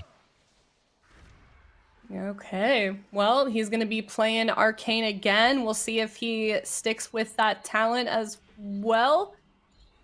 But it's game number 1 here, game number 2 with Where's GORDY up 1-0 so far. And they are looking, obviously, to put themselves here on match point. We're seeing Gutsy chased after the enemy team in midfield, and then Nazem and Chun-Li going after it around the pillar. Gutso meeting Nazem as well to try and pummel on top of Chun-Li, get something done here. You see Nazem try and get those fears out, already down to half health. It's Windwalker versus Windwalker now in the middle with Flop caught in that stun, but nothing lost just yet on the side of Where's GORDY. So how do we think that they're going to be doing here in Ashamains? I mean, we know this is RNG's map choice, but in terms of comp, it's kind of even. I don't know if it'll matter too much here. Yeah, Chun-Li almost actually going down right there. Had to use his entire spell book, more or less. He still has that diffuse magic, though, which I would say is the best defensive for him in this matchup against that Destro Warlock. Gutso is actually getting sent right now by that Arcane Mage. There's the big Palm Arcane Blast. He's in execute range. Does duck behind the corner. Does get the Iron Bark there as well. Now, Cubsy, I do believe, is not playing that Kleptomania once again, so he's going to just be focusing on trying to run Devastonia out of mana. Flop now sitting down for a drink. They need to stop this immediately, because that is the main win condition. Gutso now, let's see if he can actually just sit onto Cubsy here without ever using his stun. And that's exactly what he does. He has access to that leg sweep, but Flop is doing a good job here, peeling Gutso, going for those rake stuns, making sure that Gutso isn't able to actually get too much uptime. I do want to see Gutso just tunnel Cubsy, never go off of him, just try to sit on him as much as possible, and try to have Nosem back him up as well with some coils, and just try to make the game as annoying as possible for Cubsy, because I do feel like Cubsy is the point of contention here. Gutso actually almost going down there, forced to Trinket as well as trade out a touch of Karma. So Gutso definitely not feeling himself too much right now, as he is getting dealt with pretty effectively, and a large reason for that is because of Flop playing with one arm, but definitely playing an insane game so far. God, it's your right arm too. I definitely feel for her. That looks like a massive cast. Ooh, oh, look at that. Oh, the one-arm meta. Flop coming in hot. RNG goes down once again. Where's GORDY securing that 2-0 victory, Zico? That was a really, I feel like I blinked and he was dead. Yeah, that's what happens, though. He got Touch of Karma. He had to trade out his Touch of Karma and his Trinket earlier on because of what Flop was doing. Flop was just going for those drinks, sitting in stealth, dropping combat, then going for those rake stuns onto the Windwalker. And you can see one of the key differentials between Devastonia and Flop, if you look at the top frame, is that Devastonia is running that Renewal, whereas Flop is running that Rake Stun, which I'm a big fan of, playing that Rake Stun. You can see it right there, Flop going for that Rake Stun, gets the Trinket, they get a lot of defensives with that, they get the Karma as well. And then here, Gutso makes a huge error. I feel like Gutso in general is not playing this matchup in the best possible way here, because he actually lines his healer, he goes behind the pillar, he gets Sheep there, and then now he is just isolated in no man's land here. Devastonia, where is he? I think he was sitting down for a drink right there, but Gutso has no Trinket, and there's the Serenity coming out from Chun-Li. So Gutso definitely overextending there while his healer is drinking. You definitely don't want to be behind the pillar. You can't heal through pillars right there. And this was a kind of a close moment here onto Chun-Li, and Chun-Li though plays it very well, kites it out, and Gutso, unfortunately, this moment here where his Trinket Karma got used, pushing him with no defenses behind the enemy pillar, and then getting caught in a really good Sheep there by Cubsy. That's what kind of sets everything up. So basically a massive positional error there, and a little bit of miscommunication there as well, because you can see Devastonia and Gutso, they think that he's completely fine. He's sitting there drinking. They need to communicate. I don't have anything. There's no way you can be drinking now, or there's no way you can push in now. I'm drinking. You know, one of them has to kind of play with their team, whereas I feel like they were doing two completely different things there. Wow. Well, where's GORDY definitely playing an excellent game. You know, we saw RNG earlier today actually beat Giants Wild Ride. And I feel like they were, you know, you've kind of touched on it a bit, how they're really not playing as well as we maybe want them to. I think they seem to be definitely a different team than we saw this morning. What do you think, Zico? Yeah, no, I think, to be honest, in this particular game, I feel like RNG didn't play it that well. They made a couple of mistakes there, and I feel like Cubsy's spec is working out because they don't really know exactly how to respond to it. But the best way to actually respond to a spec like this is just try to have a Warlock land a kick on the mage, and then you just blow all your cooldowns on the mage without stunning him. And then he has to blink or ice block, and if he does either of those things, you just stun him. He can't blink out of it, and he's going to basically be stuck. So I feel like RNG plays it a little bit differently, and don't focus too much on the Windwalker. Try to focus more on crowd controlling the Windwalker, get some fears on him. That's a good way to kind of play around that. And then, of course, you know, not the most obvious thing here is just Gutso needs to have better coordination here with his Druid, because his Druid is drinking, which is a good thing. They lost game one because of mana, and having no Klepto when you get to dampening is gonna, you know, be a really good thing for them. So getting to dampening with mana is really nice for RNG, but to do that, Devastonia is going to need to drink because Flop is drinking as well. And when he's drinking and you have no cooldowns and Serenity is also ready for Chun-Li, there's no way you can be behind that pillar there. Like, what are you doing behind there? You need to be in line of your healer at the very least. Just hit Chun-Li or hit somebody else, you know. Just try to slow down the game a little bit. Give your Druid more time to drink and then push in together. I feel like that was the biggest issue there. So definitely playing good though on the side of Warriors GORDY. But I feel like these are some mistakes that you can definitely punish on the side of RNG too. For sure. And with a team like Where's GORDY, with all of this AWC experience, you know that they're going to find those mistakes, find those openings, and really make good on that. They've done it for 2 games now. They just have to do it for 1 more to close the series out 3-0. RNG, lots of pressure on this team right now. They're facing elimination. This is the last time we may get to see them. They played excellently this morning against Giants Wild Ride. They just need to do it here once again. They need to sync up a little bit more. They need to find that synergy that they had this morning and not think about what is up against them right now. I certainly would be, you know, a bit nervous going up arena veterans, AWC veterans like this. So gates have opened. This game has started. Where's GORDY on match point? Yeah, and let's see what they can do here right now, going after Cubsy once again. Nice Ice Nova there by Cubsy. Nice Vortex there by Flop as well. Just trying to shut down Gutso as much as possible. Dragon's Breath coming out. There's the Nova as well onto Gutso. He tries to Ring of Peace Cubsy, trying to continue getting that uptime here onto Cubsy. There's the Coil as well. And this is exactly what I want to see. Just try to get on top of Cubsy and then pop that Serenity. Try to get big damage. And this is exactly what's happening right now. Cubsy forced to blink exactly like we said. He does alter time, and alter time does reset 1 blink charge, so Cubsy will have access to another blink here, but after that he is completely stuck. If Gutsu can get that uptime, and right now we'll knock the Windwalker back here, going for some spell steals, going for some arcane barrages, trying to get that movement speed as well. Really nice synergy there between the Tiger's Lust as well onto Cubsy, freeing him from slows and also stacking a little bit with that chrono shift. So that's why Cubsy was moving so fast there, like he had basically popped a sprint. Now Chun getting caught behind the pillar, nice counterspell onto Devastonia, and he does have the Snaring Ward active though. Nozum taking a lot of damage with that counterspell. Can they force something out here? This is where the Klepto would have been able to force out a lot of cooldowns, but they do get the Health Stone there as well with the Klepto. That could have for sure been a kill though.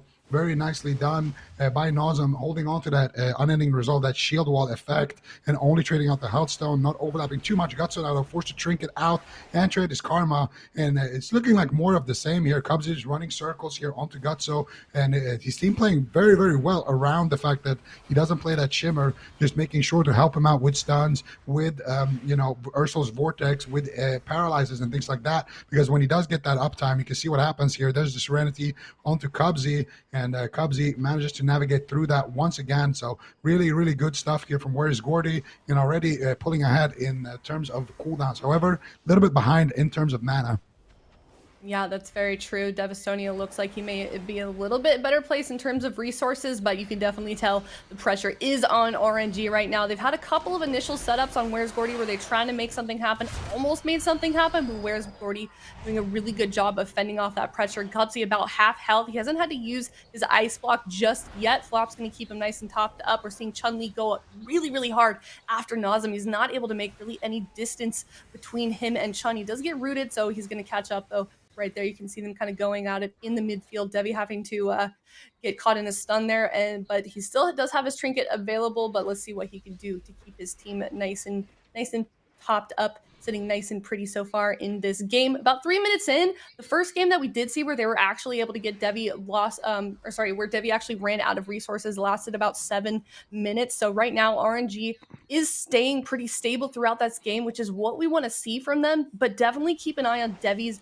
resources. That's going to be a huge win factor for Where's GORDY. Gutso about half health, and a play almost happened on Nozum, but he is topped up almost immediately, Zico. Huge damage coming in there onto Nozum, but once again greets it out with the unending resolve, and it pays off. Now Cubsy forced to blink here. Can they connect back onto Cubsy? This is exactly the moment where they could force out the ice block if they can just stay on the target a little bit. Nozum trying to get some crowd control there onto Chun, and I feel like Devastonia needs to try to help Gutso here to reach Cubsy, root him, try to get some entangling roots, try to when he has that incarnation active, try to go for those instant roots, try to go for those mass roots as well onto Cubsy, and that should help Gutso Gutso tremendously to actually keep up that uptime, because I feel like that's really what's making them lose right now, is that whereas GORDY is just playing better as a team around Cubsy and keeping him mobile. And I feel like Devastonia and Nozem, they need to try to help out as much as possible and actually allow their Windwalker to have more uptime here onto Cubsy. And Nozem still dealing with a lot of issues here onto Nozem. And there it is. Cubsy now finally getting caught up by the Windwalker of Gutso. But again, the Dragon's Breath comes out. Cubsy buying himself time, using the Ice Novas, using the Chrono Shifts. Gutso now finally getting some uptime here. Once again, they stun him, which is a massive, massive error right there. Now that allows Cubsy to alter time and alter time back, reset his blink, so he gets 2 blinks at the back end of that stun. So Nozem, they're doing a big mistake there, Shadow Fury and Cubsy. Usually you want to kill people in a stun in World of Warcraft, but it is counterintuitive in this matchup. But now Cubsy, once again, with the paralyze from Chun-Li, able to save him from having to use his ice block there. But the uptime does look a lot better here for the side of RNG. If they can keep this up, it's not looking too bad. They have plenty of mana to work with. They got Unending Resolve still in the back, and Gutso still has his Trinket as well, so he can play very aggressively. And so far, it's not looking too bad for RNG. It's not looking too bad for Where's GORDY. Any one of these teams can come out ahead. Yeah, certainly. This is reminding me a lot of game number 1 between these two teams, but it was RNG that ended up going down in the end. We'll see if they can turn it around. They kind of have a second chance at this because they are doing a really good job of mitigating that pressure that's coming from Where's GORDY, making pretty even trade-offs, no overutilization of resources from Devi. So things are looking pretty good for them, pretty even so far. Nozem has been dipping pretty low in health a few times, but it hasn't been too detrimental for them thus far. Same with Cubsy though, but you can really see the trust in Cubsy and his healer. He hasn't used Ice Block, I think, this entire time, so you know that he is confident in Flop just keeping him topped up throughout this entire game. We're about 6 minutes in, 30% dampening. This is the point that RNG ended up going down in game number 1. And nice. It looks like there's that ice block from Cubsy, and this is looking really good. This looks like RNG might be turning it around and getting some pressure onto Where's GORDY. Yeah, the reason why they get that ice block is because Devastonia actually does help his Windwalker there, drops the Ursol's Vortex, which makes it really tough for Cubsy to actually just kite with the 1 blink, and then also going for that bash after he blinks, allowing them to actually catch up with Cubsy there and force out the ice block. And this is exactly the weakness that we're talking about. If they play together as a team the way Where's GORDY is, they will have uptime there onto Cubsy. They land a spell lock here if Gutsu can actually make it there. What a nice Ring of Peace by Chun-Li. What a nice double leg sweep. Chun-Li going in, trying to carry the game right now. Big damage coming out with the Serenity as well, and Chun-Li definitely shutting down their offense and bringing in his own offense there. And this is why a lot of people think Chun-Li is just the GOAT when it comes to Windwalkers. Now also going after Devastonia. Nice Shadow Fury by Nozem. Nozem still has the Unending Resolve in his back pocket. Gutso trying to get some uptime. Mana is not looking too hot here for Devastonia. Cubsy still spamming out those spell steals, trying to be as annoying as possible, but he doesn't have that ice block. In the blink of an eye, he could go down. They just need to make a coordinated push together. They're trying to go after Flop to get the paralyzed into the full fear. Nozem once again trying to carry here. Can they get some uptime onto Cubsy? They're actually going after Flop here. He doesn't play Renewal, so could be a good option here. Now they force out the Trank Bubble, and here is Cubsy in the blink of an eye. He has to force they force out the blink right there. Cubsy running for his life. He gets Death Call there. Double leg sweep coming out by Chun-Li. They Trinket out, try to get some more uptime onto Cubsy. There's a spell lock on a Ring of Frost though. Cubsy is definitely happy about that, and Gutso not able to find that push that they need here onto Cubsy. But again, he's got literally nothing to work with, and I think Cubsy is actually playing without a PvP Trinket right now. So maximum BM here from Cubsy with this spec. Can they keep up though with Cubsy? And they might just be able to punish it. Also forcing out the Trank Bubble from Flop. This is still anybody's game, but the more uptime Chun-Li can get at this point onto Nozem, the scarier it will be, because at this point Devastonia really doesn't have much to keep Nozem alive. Nozem's gonna have to do a great job kiting and getting that counter pressure. They need to make one big push here onto Cubsy and potentially try to end the game. Gutsu stacking up his movement cooldowns here and trying to make that push, but he gets caught up in a stun. No Trinket. Arcane Surge coming out. Nozem going for the fears, and Gutsu actually running right now, trying to stay alive. There's a Trank Bubble coming out from Devastonia as well, and I don't know who's going to win this one. Chun-Li trying to close it out there, gets paralyzed on his big cooldowns here. He's trying to Trinket and get aggressive, but I don't think he's going to be able to land a kill. And now Gutsu on the offense here, Aya. Oh, this is so scary if we're on the side of RNG. There's so much damage coming out, honestly, from both sides. There's that ring in the middle. Chukatsu and Chun-Li right on top of each other's Nazem, trying to get a fear out, trying to get anything peeled away from his teammates to stay alive just a little bit longer. There goes that karma out onto Nazem as well. He might go down any second here. He's really in trouble. So much damage and pressure is coming out from Where's Gordy, and this game is getting really volatile. We're about 50% dampening in this game.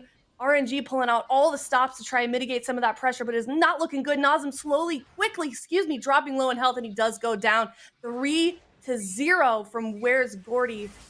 That was so scary at the end there. Yeah, that was basically the enrage timer right there being hit for Where's Gordy, for RNG. Where's Gordy going to be taking this one 3-0 and move along here for the championship Sunday. Great performance, and it's a confusing team because normally you see Wealthy Man, one of the best mages, period. He's just sitting on the bench. Cubsy, one of the best resto druids, period. He's on the mage, and then you got Flop added into the roster as the healer. So everyone is just he's playing with one arm as well. Like I feel like it's like a challenge or something that they've agreed. Let's just try to let everybody swap spec with each other and see how well we can do. And right now they're definitely doing well here. And this I think is the moment where Cubsy, you see that Ursul's Vortex forcing Cubsy's blink, then Gutso getting back on target, and Devastonia once again blinking in, getting the bash. And this is what holds Cubsy in place. And this is exactly what we need to see more of, because this is how you punish the spec that Cubsy is running. This is why it is, in my opinion, not a great spec to be running here. I would much rather play the Shimmer because you can outplay the Windwalker basically the entire game with that Shimmer and only get caught once every 2 minutes, and you won't have that trinket to fall back on. So I feel like Cubsy, he gets away with this greedy spec, but as you saw right there, if his team plays around that spec, as good as Where's Gordy did, then I feel like they can punish it. And that's the key difference here. I feel like Cubsy gets away with playing this greedy build because Flop and because Chun are so good at helping him out. We saw it, Tiger's Lust coming out, which dispels, a slow from Cubsy and gives him a movement speed buff. We saw consistently the healer of Flop going into stealth and then going for those rake stuns on the Windwalker. At one point, we saw an insane Ring of Peace from Chun, bouncing the Windwalker into the Warlock and then getting a double leg sweep, turning that situation that could have been really bad for Cubsy around on its head into their pressure. So I feel like in general, as a team, Where's Gordy just played absolutely insane.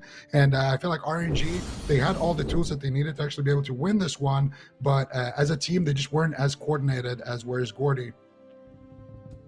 Yeah, I would for sure like to see this team come back, though. Unfortunately, that's going to be the end of it for them this weekend. But they had a really good run. They had a lot of really good plays. I feel like especially in their game earlier today against GEENTZ Wild Ride. They're a fun team to play, or a fun team to watch play. And signups, of course, are open for Cup 2 through 4, so we'll see them return hopefully next week. But that being said, we can take a look at the current bracket. Where's Gordy sitting nice and pretty up there with having won that last game, so they've moved forward, of course, in that lower bracket. And then we're going to see that other elimination round up next with it, which is Power Men versus Golden Guardians. And then winner of that will move forward to compete against Where's Gordy. So we're slowly narrowing it down to the top 4 in North America. And this has already started off as a really good pool of teams, Zico, but this is already turning out to be just super exciting. I love what these players are bringing to the table. We're seeing some, returning comps that are kind of tweaked a bit. We're seeing players play different roles, all kinds of exciting stuff happening in NA.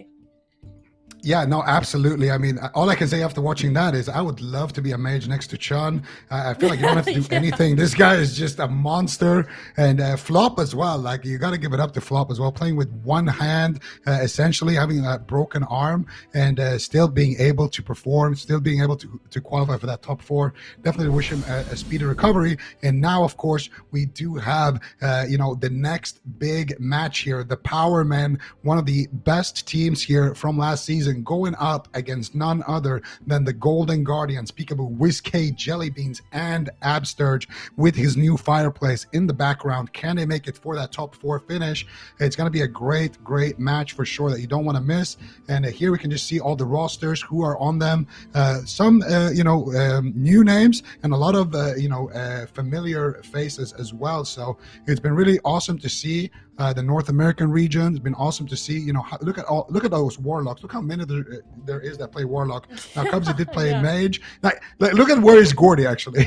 it's listing Cubsy as a Warlock, Wealthy Man as a Mage. Nah. That's old. Cubsy is the Mage. Wealthy Man, he's just a question mark. We don't even know what he plays at this point. He hasn't been tagged in. Potentially the Rogue has been having a lot of success in the past with that. But definitely interesting to see these rosters and the meta as well. A lot of Holy Paladins, a lot of Destruction Warlock here, and there's most likely going to be a Holy Paladin in Golden Guardians and also a Destruction Warlock in the Powerman in that next series. Yeah, huge props to all the players making changes with their specs. It's certainly not an easy thing to do, especially in competition when there's so much running, so much pressure to sort of qualify for top 4. Of course, that's where they want to get to at the end of these first 4 cups to make it into grand finals. So you can tell just how much work each and every one of these players and teams have put into heading into cup number 1 for Dragonflight. But that being said, that is going to wrap that one up. We're going to head into another elimination round in the lower bracket. Last one of the day as well. Like Zico already said, it's going to be a big one, so make sure you're sticking around. It's going to be Powermen versus Golden Guardians coming up next.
Welcome back, everyone, to our final series of the day. I'm Venruki, joined here with Supatees, and I think this is going to be a really exciting one. We got the Golden Guardians, and they are going to be going up against the Powermen. Sid, the last time we saw the Powermen go up against Luminosity Gaming, it was a quick one. Do you think this is going to be similar? I mean, it's going to be a bloodbath, certainly. I can't see any way that Economics' team could drag this fight on. Like, the Golden Guardians are just going to be all offense, running in there, getting stuff done no matter what comp they decide to go with, whether they're bringing WizK in on Feral Druid and Jelly Beans on Hunter, because they utilize jungle quite a bit to this point. It was kind of an answer for the cleave comps that they couldn't deal with as a Shadow Priest.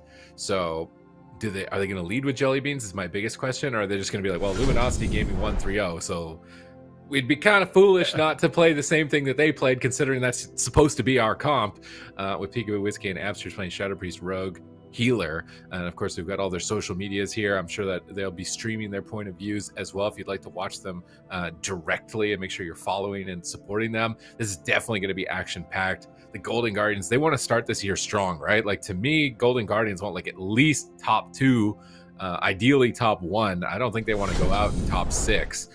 So let's see if they can manage to push through. On the other side of this fence is going to be the Powermen. This has been an up-and-coming team throughout last year. They definitely beat a lot of big names moving towards the end of last year's competitive play. Now moving into this year, they're looking to try and make the same name for themselves, and this could be the first notch that they can get against the Golden Guardians if they beat them. It could be. And I know a lot of people are probably expecting the Golden Guardians to lead with that Paladin, Shadow Priest, Rogue, but let's not pretend those weren't close games. I mean, Powermen, they're running these various cleave compositions, and those cleave setups, they're absolutely horrifying. We basically just have a blender ball of players trading out offensive and defensive cooldowns. The games are ending in 1 minute. So, I mean, even if we did see Luminosity Gaming win, I still feel like it's not that comfortable of a matchup. Powermen will be leading with their Demon Hunter Feral Druid. That's the game that this is the composition they experimented with in their last series on Ruins of Lordran. It was close. It was really, really close. Golden Guardians, I feel like, are probably the favorites to win here, but if they mess up even a little bit, I think Powermen are going to be able to capitalize on that. All right, Demon Hunter Feral Druid, the first time we've seen it today in competitive play. In their previous series is a last resort, but now they're going to be relying on it in the first round against the Golden Guardians. Immediately opening up on Absturge. Absturge gets gripped away. Fuse is chasing him down with that wild charge, but now he's caught into a Psychic Scream. They're setting up damage on the Tuna. He's kidney shot. Dazed pulls back, peels Peekaboo away with an in-cap into a stun, but WizK is soloing Tuna right now. WizK gets Divine Shield and Mass Dispels it all by himself. Peekaboo's moving in to go for the kill now as well. This is a massive lead on the side of the Golden Guardians. If they can keep up this momentum, they might just be able to overwhelm him. They blind him on low HP. Oh, but they overlap Darkness as well. Now they can just wait for this, and the next kidney shot's surely going to be a trinket or a bot, but in the meantime, Absturge has to Divine Shield, and the Powermen keep themselves in the running. Yeah, they do, and that blind unfortunately broke, so that was some miscommunication there. They do have a big stun here on the Fuse. It looks like you will be trading out a Trinket in bear form, just trying to kite it out, trying to survive, still has survival instincts, not going to use it just yet. Here's a Hammer of Justice now on a Tuna as they're looking to get aggressive, continuing the pressure here on the Fuse, and there is no Blessing and Protection. I do believe the sacrifice trades from Tuna, but he has got some work to catch up at this point of the game. Stun now on the Peekaboo. Decent amount of damage coming in from Daze here. Potentially, what are they going to do? Looks like they just can't connect on Absturge, so it's not exactly a healer race at this point like we saw in the previous series. They're playing a little bit slower, going after the DPS, but I just don't know if this is going to be a strategy that works. Fuse gets the second Blessing and Protection of the game. There's no answers left, and I feel like Fuse could just go down here or very soon after. There's nothing left for him. He's got Renewal. Is he going to trade out the Renewal? Renewal pops in bear form, bonus HP, as well as that Frenzied Regen. Couple regrowths trying to stall for Tuna to get out of crowd control, but even out of crowd control, he just can't heal him. So much pressure from the Golden Guardians. Taking the first game and taking the lead in the series. They're going to have that blind pick advantage. This is a confident start for the Golden Guardians. That was a good game. Like, I feel like they played that really well defensively. I wasn't that afraid for them, right? Like, I don't know if they just had a chance to, like, analyze the last series, but Golden Guardians, it just seemed like, at least defensively, they were super on point. They were able to shut down a lot of the damage. Instead of making it just like an all-out healer race, they played it a bit more slowly, a bit more cautiously, going after the DPS after getting some of those initial cooldowns from Tuna, and I kind of like their approach to this matchup. I mean, I just feel like they did a good job crowd controlling. Like, look at Fuse here, right? He's feared into Hammer of Justice.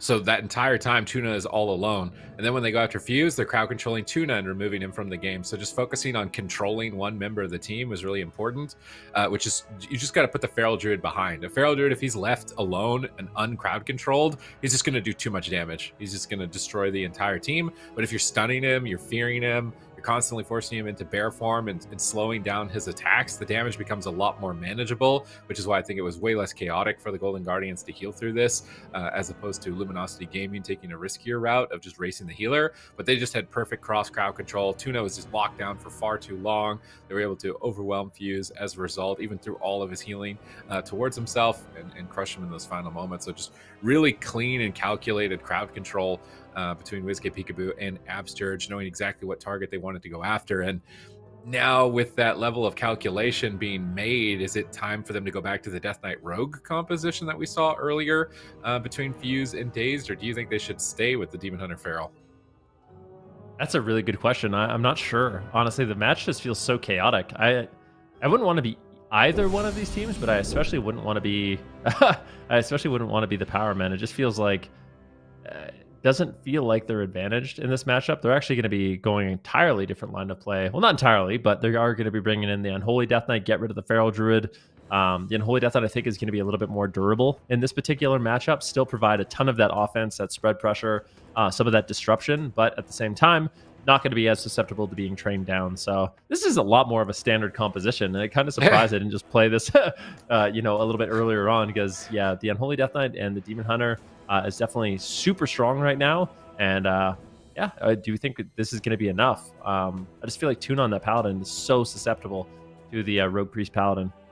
I mean, I think the Golden Guardians used this comp in the open bracket as well as the Evoker against the Golden Guardians. And this has been a much more standard comp than Rogue DK or Feral Demon Hunter, just bringing Death Knight and Demon Hunter together. Both really durable, high power, sustained damage focused, can really run a team down, has the advantages of the Death Grips, also has a little bit more bonus utility. I think Death Knight's a bit harder to kill as well than a Feral Druid, especially in this matchup specifically. So curious to see how they can play it out, if they can step up and fill the shoes that need to be filled right now, because if they can't, they're going to be eliminated out of Cup number 1, and it's pretty cutthroat this year. You got to get into like the top 4 point earners to have a guaranteed spot in the finals. Otherwise, it's top 3 points, so even more cutthroat than I was imagining here. Otherwise, you're gonna have to go into that gauntlet tournament. Yeah, and yeah, if the meta is at all like it is right now, I wouldn't want to be putting my money on that gauntlet tournament to get my spot. I'd much rather be sitting cozy with some nice points in the top 3. So you need some top finishes. You can't come in 6th consistently and have any sort of guarantee to that finals. You got to get into the top 3. So let's say they can step up here. Going to be fusing together the Death Knight and Demon Hunter. This is a standard composition, easily one of the most powerful in the game at the moment. Will it be enough to outdo the Golden Guardians? I think that is a really good question. We'll see. Peekaboo deciding to start here onto Dazed, making his way over to the Paladin. Tuna doing a good job just using this little shark pillar as a line of sight. Looks like a gouge will land, but that will break immediately. Big kidney shot here onto Dazed and a smoke bomb. Can they manage to get the trinket out of the way? Let's see if they can. Doesn't look like they are able to. It's going to be the Nether Walk. No trinket, though, so I think that's a decent trade there for Dazed. They're going to continue this pain train here onto WizK. Let's see if they can actually take him down as a full blind now onto Tuna on his trinket. So he trinketed out of the kidney shot, I do believe, into a full blind. But it looks like not really too much to follow that up with.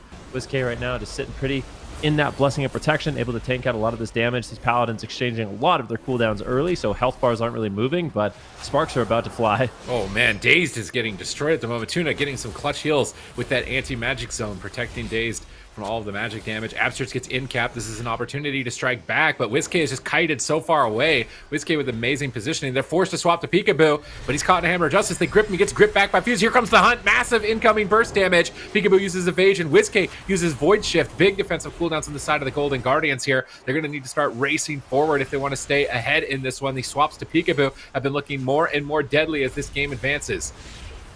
Yeah, definitely a little bit of trouble here. Absterge burning through his mana really rapidly. We're in 1 minute, 30 seconds. Both these Paladins around 50%, but Dazed, I am just so afraid from him. It's going to have to be an immediate Blessing of Protection on the Death Mark. If he just does it on a kidney shot, oh, there's a cheap shot. Is it going to be enough? Divine Shield as well, as that Blessing of Protection keeps Days alive. But now this is the nightmare situation. You got 30 seconds left on that Death Mark. Luckily, Tuna will have his Blessing of Protection. Forbearance will be off cooldown, but they are going to need that. And I don't even know that they're going to be able to make it to that point. Daze is just under so much pressure. Look at these two Paladins just doing battle. Big kidney shot here on the Daze. He immediately trinkets out, but I don't know if he's going to be able to survive. Tuna gets out of crowd control, but it is not enough. Down goes the Power Man, and that is 2 points in favor of the Golden Guardians. And this composition has been kind of like kryptonite here for Power Man. No way. Is Peekaboo going to get another clip? Yeah, I mean, that would be devastating. It'll be Jelly for the Bean's Golden point of Guardians. No, there's no way. Yeah, they're going to tap out. Power Man give the win to the Golden Guardians, who are up now 2-0. And like I was saying, this composition just seems to be really difficult for Power Man. I'm trying to think about what they could do, but yeah, overall, it just seems like the Shadow Priest Assassination Rogue Paladin is a really strong composition, which is great for the Golden Guardians. I do think the Death Knight Demon Hunter has a really good shot.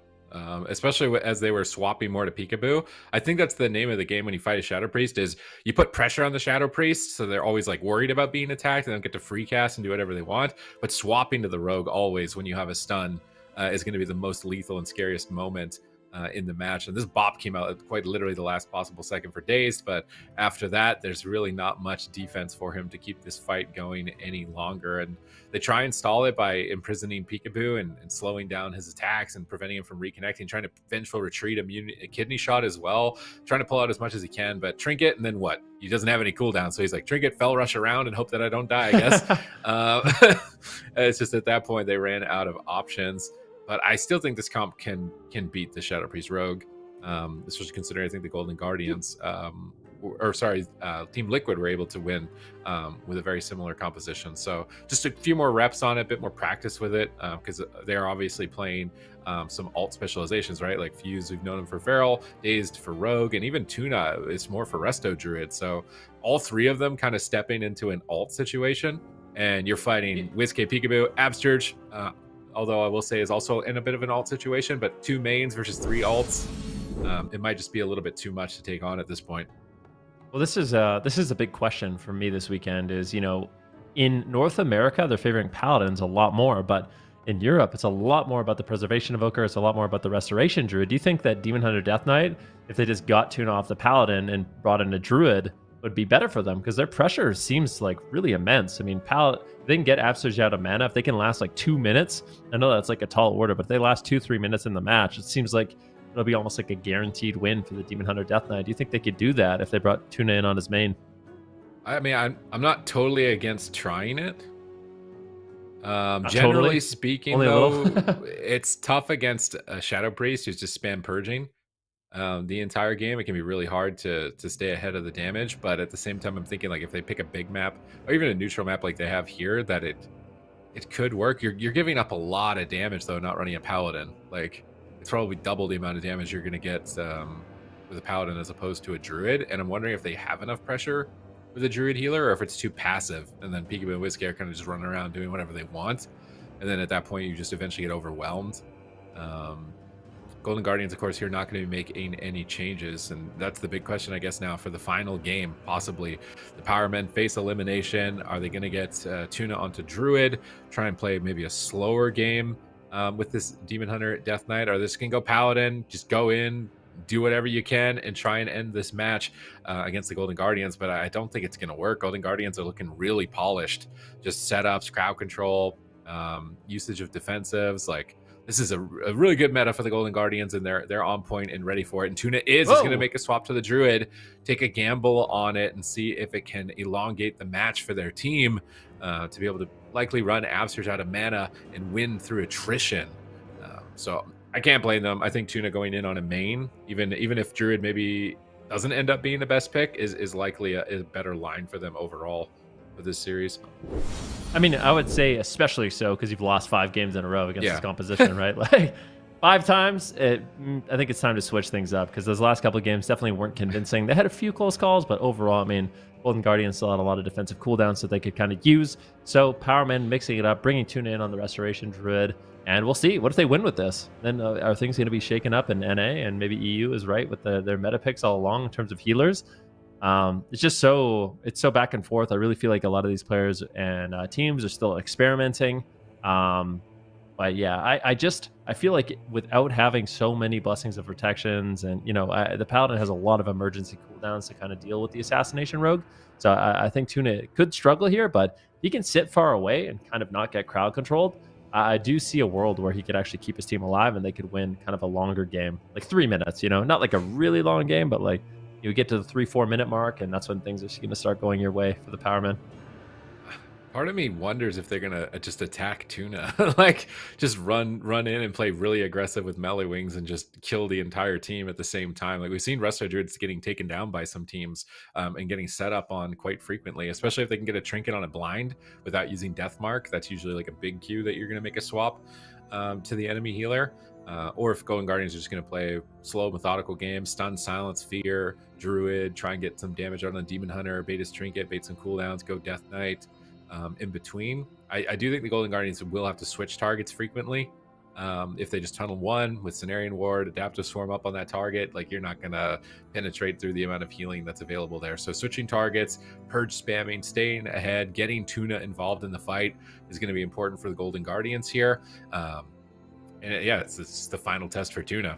Can he keep his team alive long enough for them to be able to win on mana against the Paladin Absterge? Because if they can't, they're out of the tournament. This is it. Last line of defense is going to be Tuna's Resto Druid on Tiger's Peak. Tuna trying to fish up a win here on Tiger's Peak. Match point, last chance, last opportunity, but Golden Guardians, they are looking good. I mean, this is their main composition, right? When Shadow Priest Rogue is good, the Golden Guardians, yeah, it's time to invest, that's for sure. So let's see what they can get done. Are they just going to go after the Restoration Druid? Absurge charging in right now, getting an immediate Hammer of Justice there onto Tuna. But an anti-magic zone from Fuse denies a lot of that initial damage. There's the Blinding Light. Great crowd control coming in from Absurge, but Tuna activating the Incarnation Tree of Life, able to get a lot of healing out at this point.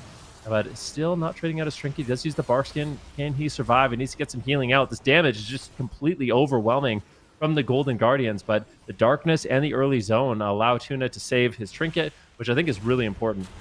Oh man, he's still at half health. No one's even hitting him. He's at the pillar. He's just trying to slowly recover himself and keep his priority hots on Dazed in the midfield, but he has to Trinket the blind. He's gouged on his Trinket. Dazed is still low on health. He's got Netherwalk and Trinket, but a Garrote onto Tuna out of that. Peekaboo swapping targets once again. The hunt comes out from Dazed. They need to start getting some pressure. WizK is just chasing down Tuna. You know you're in trouble when the Shadow Priest is running at the healer and getting aggressive. They are in so much trouble. There's nothing for Tuna here. Do they have another stun? Hammer of Justice. Absterge is going in for the kill and a clean 3-0. The Golden Guardians advance to Championship Sunday. I didn't like the Druid. That's what I was worried about. That's what I was saying. Like, I like trying it because it's Tuna's main, but I based on how I've seen these games go, I think if you get on top of the Druid, you're gonna end the game before Paladin even knows that he has a mana bar. Yeah, I mean, I got to talk to Zico about that one because we've been going back and forth about what the best healers are, but I mean, I don't really even know what Tuna could have done there.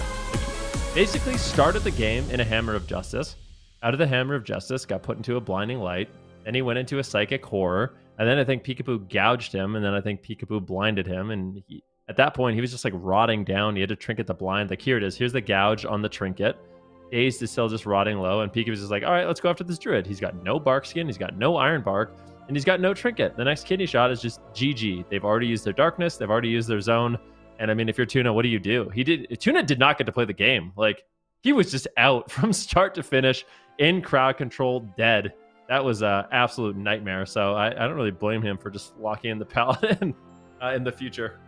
Yeah, I mean, especially with Assassination Rogue pressure, I just feel like the Druid can't keep up at the moment with this pacing. So tough run here for the Power Men, but the good news is that they seem to be a very flexible roster, right? Like they're starting to pick up other classes, so they get some more reps, some more practice in on the ladder, and start grinding forward, that they could be a strong team and a contender for upcoming cups. And of course, they're going to need to start getting some good results if they want that certainty of the qualifications into the top 3 to get into the finals for the big prize money at that point. But Golden Guardians, they're happy with that win. They're through to Championship Sunday.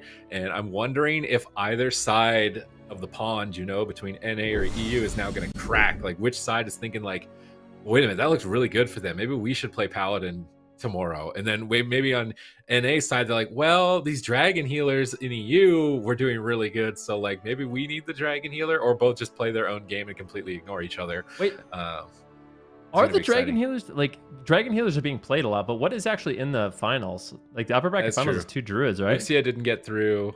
Med didn't get through. Yeah, we have the EU bracket. It's all take druids. a look at it. Yeah, we'll take a look at the EU bracket here soon. I think it's 1 holy priest, and is it 3 druids? Yeah, I think so. I could be wrong about that. We'll see it here soon. NA is, well, shaman technically, although CD will probably play paladin if he needs to, and evoker. So right here we've got at least 2 paladins and 1 druid, and then let's say, for argument's sake, CD is paladin, so like 3 paladins and 1 druid, and then EU is 3 druids and 1 priest.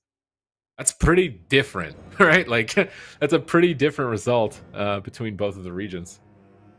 Yeah, there really is no doubt about it. And it might just come down to the Shadow Priest Rogue, right? Like, Shadow Priest Rogue with the Paladin, you kind of just have to adapt and bring in your own Paladin for that. But this is Europe. We have CGN Esports going up against Team Huhu. That'll be an exciting one. And then, of course, the Agents versus the Fiends.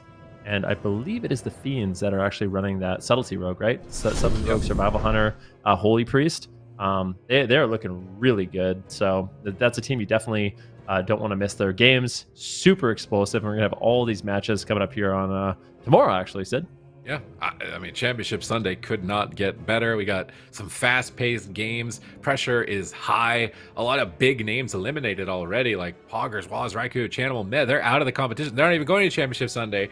Newcomers are getting a really big shot here to make names for themselves. And you got teams popping off with their main compositions, which you love to see. Teams like the Fiends with their Subtlety Rogue, Survival Hunter, Holy Priest, really making it work. And just running in with their own style. I'm more than ready and excited. Like, is it tomorrow yet at this point is what I'm asking. No, it's not, unfortunately, but it will be soon. That's for sure. You can see here the North American teams. We still have a Liquid, Meztril, Samayam, and Sea-Doo in that upper bracket, and they are going to be going up against Luminosity, Cerulean, Prev, Drake, and Brain, who have just been absolutely dominating with their Shadow Priest Rogue Paladin. And then, of course, in the lower bracket, still alive in the tournament, could make a deep run. You do have the Golden Guardians. Their team is looking really, really solid. And then, yeah, it's going to be really interesting to see how they do end up playing out. But yeah, where's GORDY? I do believe is down there in that lower bracket as well. Let's see if their Druid team can survive. Like, are they going to be the only Druid team that's able to kind of hold on and deal with the Shadow Priest Rogue pressure? Possibly. I feel like having a Windwalker into the Golden Guardians is not a bad thing. I feel like their Windwalker's track really record, good. their track record into Windwalker, not the cleanest for the side of the Golden Guardians. This might be one of their toughest opponents, actually, in that lower bracket against Flop's team. And every day, Flop's arm is just healing and getting better. So when he's returned to going to full power, when he's full power again, it could be even scarier in the future. So I'm very excited to see how they deal with that. Have the Golden Guardians prepared for a Windwalker? Are they ready for it this year, or is it going to be their kryptonite again? Yeah, I mean, that really is a good question. Just speaking on the Windwalker Monk, I feel like the Windwalker Monk in general is just super good in the Shadow Priest Rogue. So having someone like Chun-Li on your roster, for grapple weapons on that Assassination Rogue, Rings of Pieces, Detoxes, all that good stuff could definitely buy them a win. But we will see you tomorrow for Championship Sunday. We'll continue at 10 a.m. PT and 7 p.m. CET. So had a lot of fun here watching the games today.